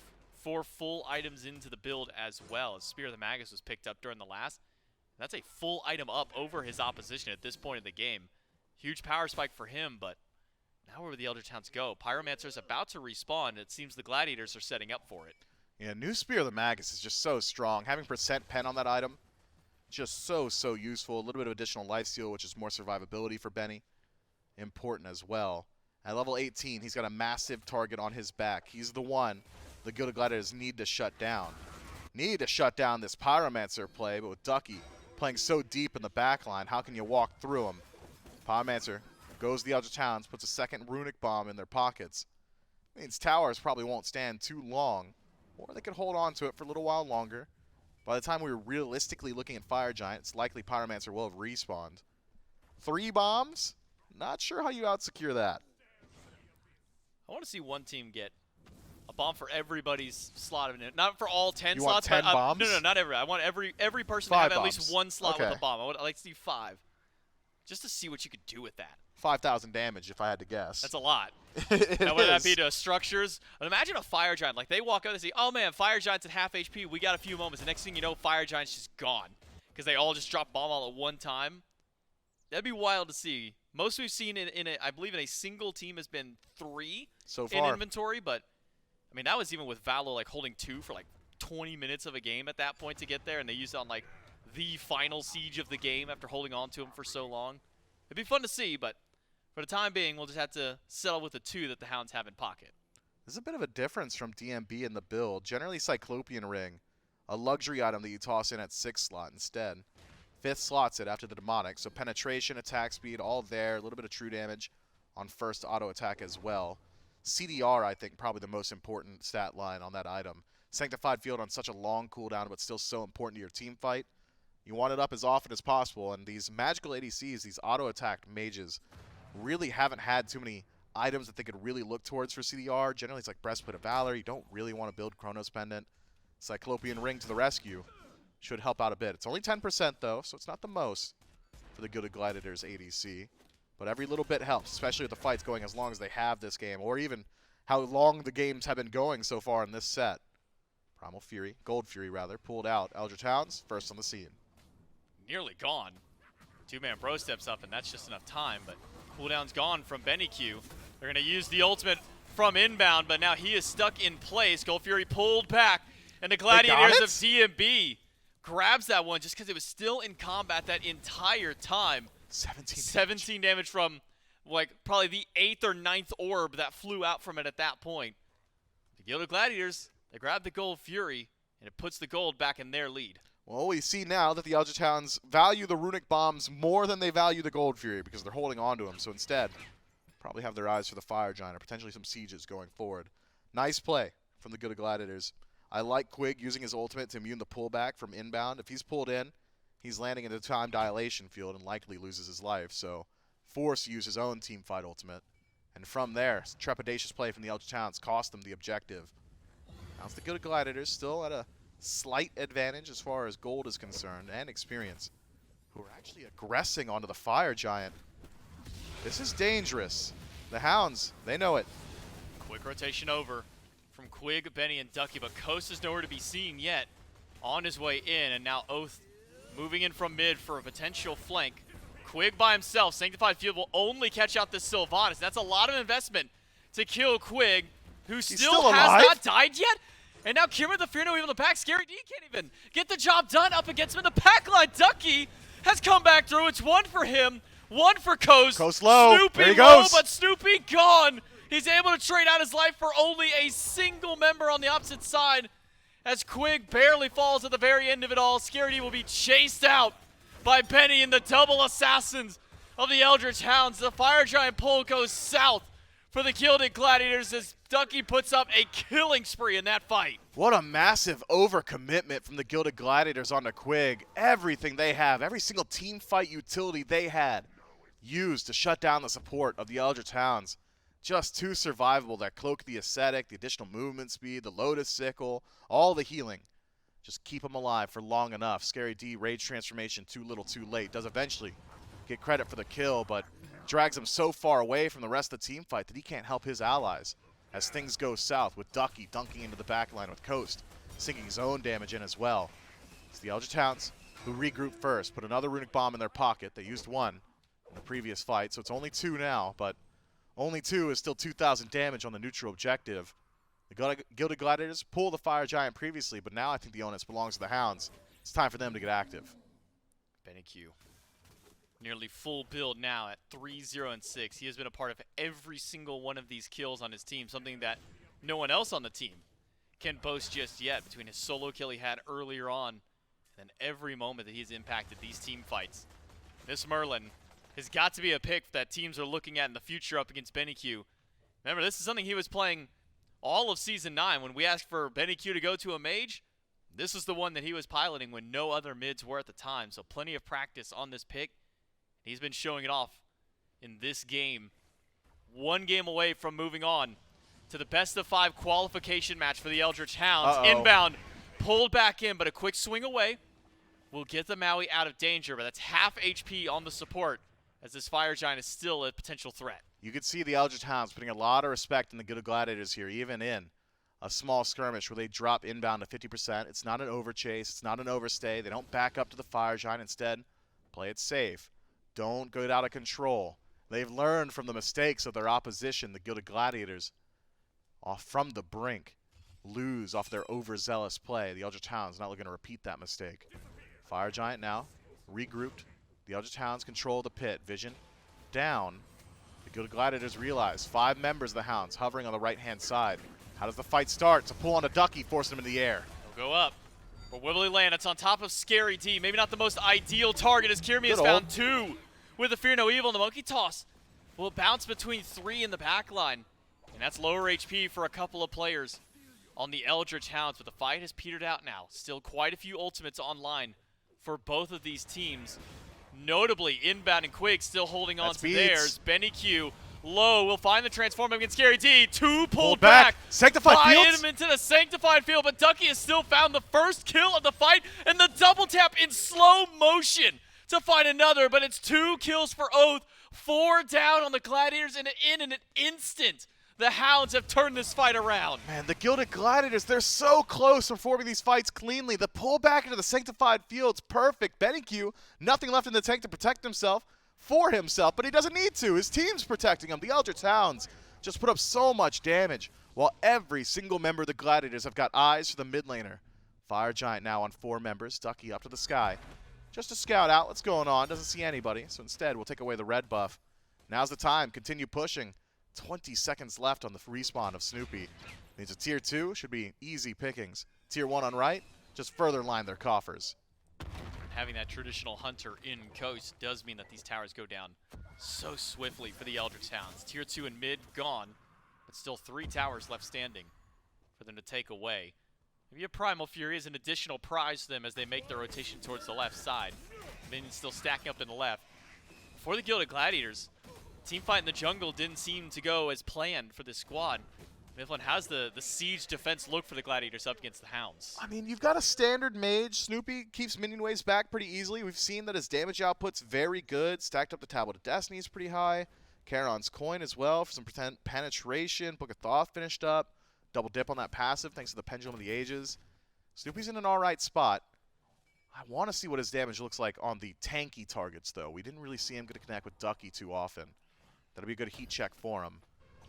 It's more so, how strong is the siege from the Eldritch Hounds? And I'd argue, very strong. If Oathhh acts as solo agent, and he likely will, can distract Kyrmi on the other side, removes one of those team fight ultimates from the Gilded Gladiators. Sustain from Fire Giant and from Quig means the longer the fight goes, the better they feel about it.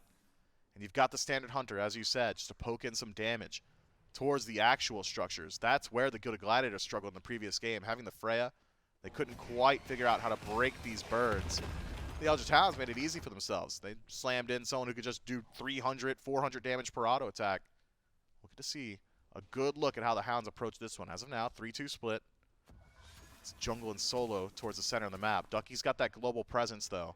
Doesn't necessarily need to actually be on left for him to get involved in the fight there. But will walk himself over. The Gilded Gladiators, they got to stop him here. Ducky was able to keep 3 people busy by the Pyromancer. Sets up for the Eldritch Hounds to take both towers in the left lane. Some quick poke onto Inbound. You can see from BennyQ that Divine Ruin proccing, as well as that Soul Reaver stack too. Inbound gonna have to make a big pull once more. Made a great one coupling with DMB in the last team fight, but just lacked the follow-up immediately after. BennyQ gonna transform to another stance while Oathhh fights against Scary D over in the mid lane. Say back and forth, tug of war waiting for these minions are the Eldritch Hounds, but haven't been given too much room to breathe over on the Phoenix just yet. Scary loses the Rage transformation very early. We'll have to stack that back up if he wants to have the full value of Cernunnos in the team fight. The Eldritch Hounds, though, they're playing it slow, pepper some damage in, only have a minute left on the power play. Seems to be a reset. Go grab the Pyromancer, put another Runic Bomb in the pocket, head back to base, set up vision. The Gilded Gladiators given a second lease on a Fire Giant defense. This time, though, 10,000 down. Not exactly feeling like an opportune spot to take the fight. I wonder. The Gilded Gladiators team comp is very good at fighting in these jungle corridors.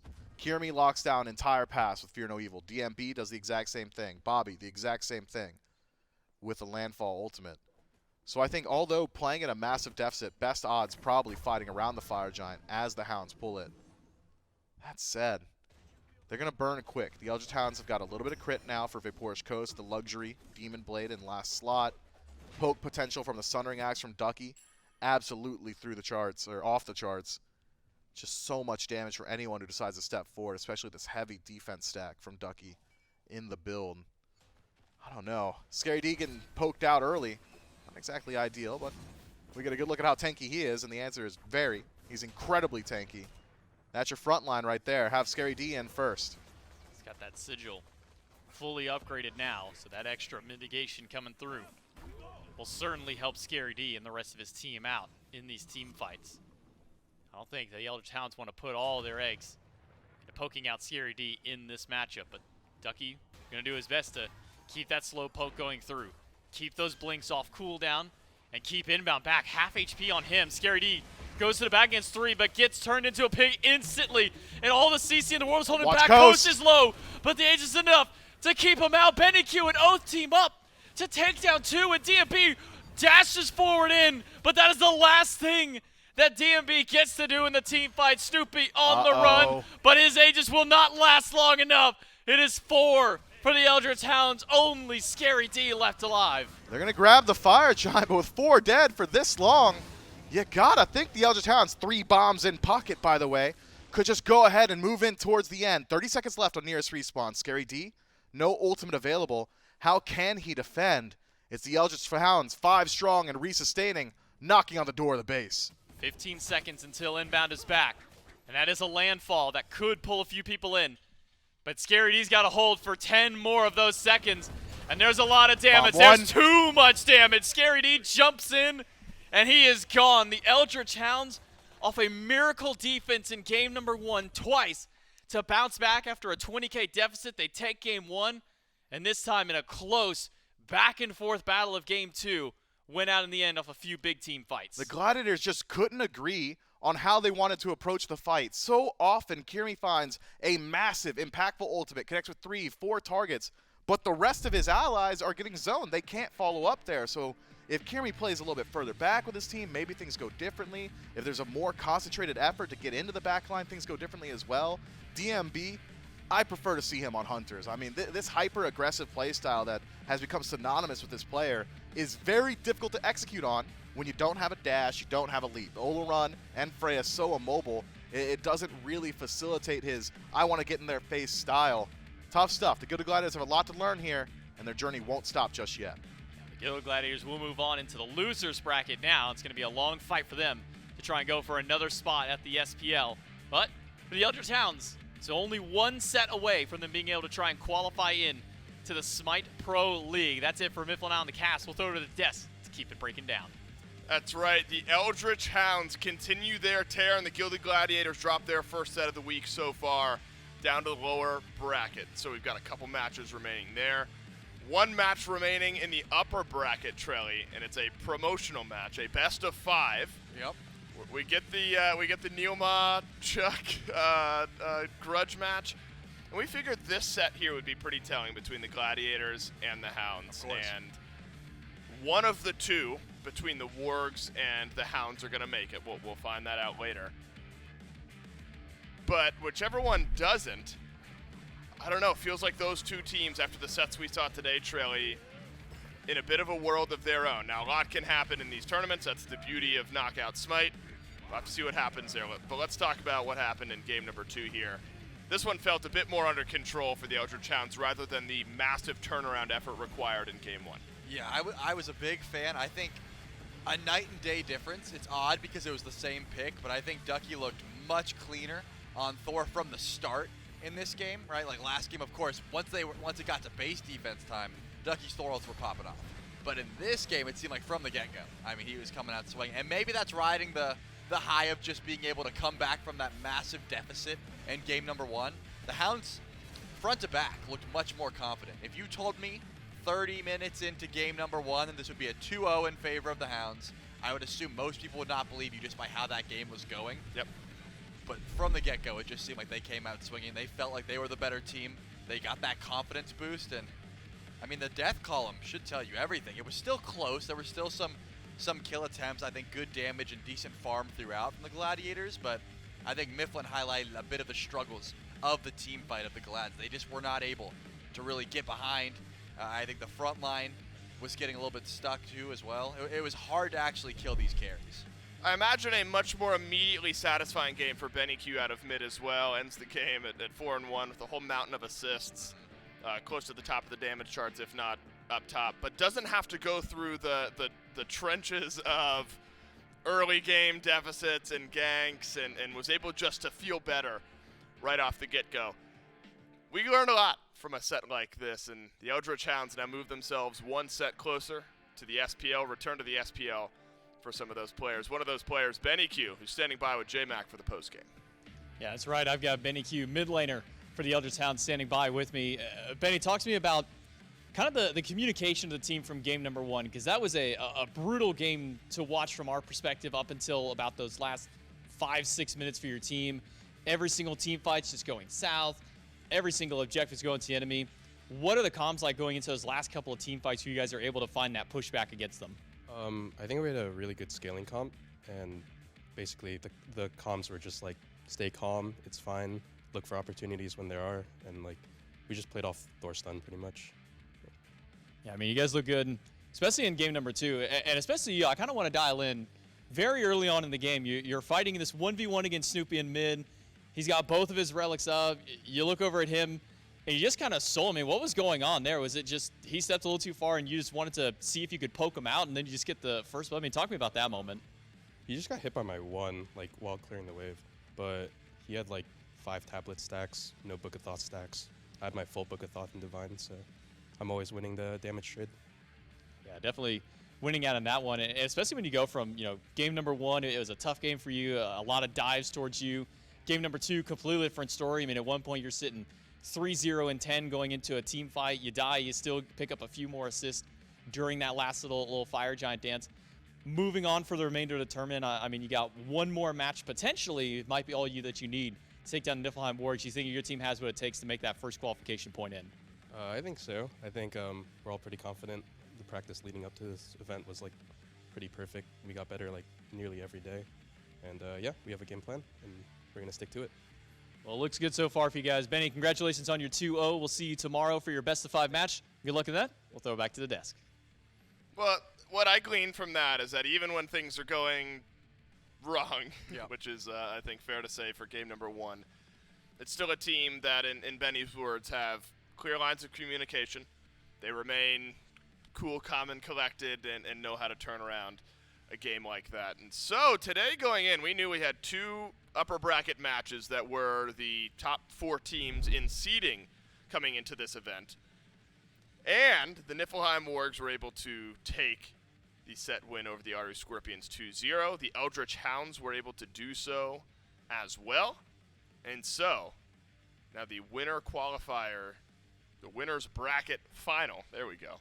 That matchup is now set. Niflheim Wargs, Eldritch Hounds. That'll be played tomorrow after we see what happens with the Aru Scorpions, the Valhalla Valkyries, and then the Gilded Gladiators versus the Cowlin Wardens. And so, Trelly, there's a lot to look at here in this bracket. First and foremost, a lot of 2-0s. We had 2 3-game sets in the first round of winners, and then 1 in the first round of losers, total of 2. And now we move towards the final 6 teams that are at this event. I want to start with the first couple of matches we're going to get tomorrow. Scorpions versus Valks, Gladiators versus Wardens, and it's that conversation of momentum. Loser goes home. But the Valks have gone on a bit of a run. They've won a couple straight sets. Wardens have gone on a bit of a run. They've won straight 2-0 sets. But they're going up against teams that would be favored over them in the Scorpions and the Gladiators, respectively. What's your read on the first 2 knockout sets tomorrow? In my opinion, I think that everything has went pretty much how I thought. The one switch up that I I'm made. so smart. Just wait. The one switch up that I made was when we were doing our predictions. I said, there's going to be an upset somewhere. Yeah. And in this case, I think the Wargs are still the top of the line team at the moment, and I think somehow the Scorpions are gonna come through at that point. So they have to first get through the Valks. Okay. And I favor them in that matchup between the Gladiators. I imagine they'll be able to come through if they have that confidence. But Yep. the Wardens have been looking clean, as you said. Wardens have been looking real good. Wargs versus Eldritch Hounds. We're going to send one team to the SPL tomorrow, a couple teams home, and then on Sunday we'll qualify our second SPL team from this event. That's all I've got for you here today. I've been Dolson. That's been Trelly. Thanks so much for watching. We'll see you tomorrow.